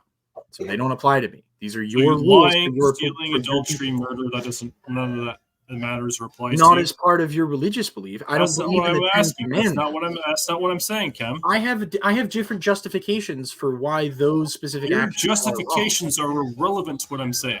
No, they're very relevant. This is my worldview. They're completely irrelevant. Okay. You're saying that murder, lying, stealing, and adultery, and honoring your father and mother do not apply to you unless you're in my club. Is that really what you want to say? So hold on. You said murder, stealing, adultery, not honoring your father and mother, and lying. Yeah. Okay. So murder and theft. Mm-hmm. You and I probably have those in common. The other ones, I'm not so sure about. What does honoring your father and mother mean? That means obedience to them so far as that is good for you and for your well-being. What does that mean? Is that like a moral imperative? Yeah, it is. Oh, then no, absolutely not. Under no. So your obedience to your parents is not so long as. No, Kim, let me finish the sentence. Sure. Obedience to your parents so long as it's for your well-being. Yeah, no obligation. This is not a moral imperative for me. You have no obligation to honor your parents. Even if it's for your well-being. Yeah, you have no obligation. You did not sign any contracts with your parents. So that's irrelevant. Yeah. That's actually very relevant. That's how I define culpability. Okay, but how you define it isn't Yeah. what makes the thing true or not. That's what I believe, Okay. Rob. Right. I don't claim to have a monopoly on truth. I'm just telling you what I believe. This is how I derive my morality. Okay. Because remember, I'm a moral subjectivist. Okay. What about theft and murder? You said we agree on those. Okay, two. so they're actually the same kind of crime. They're a property crime, right? I adhere to the idea of individual property rights, personal property rights, private property rights. Sir, your body is your property. And so murder is doing physical damage to your property to the point where it can no longer sustain your existence. So past the point of repair. So it's destruction of private property. It's a moral violation. But that's because my morality is based on the concept of property rights. Okay, so we have a shared name for this experience, but not shared definitions or justifications. Okay, so I would agree that murder is wrong. Yes, that within my worldview, murder is wrong. Yes, and so is theft. Theft is a property crime. Yeah. So this is a good summary of what I'm saying here, Cam. Sure. He believes that they are intrinsic to reality. Sure. He hasn't demonstrated this, and actually, this disagreement is proof that they're not intrinsic to reality. Because the disagreement doesn't make them not intrinsic. It just means actually that's exactly what it does. An objective standard would not be defiable. If it was objective, we would all know about it, and it would be irrefutable. Well, anyways, Kim, let's end the stream, brother. 1, 2, 3. Yeah.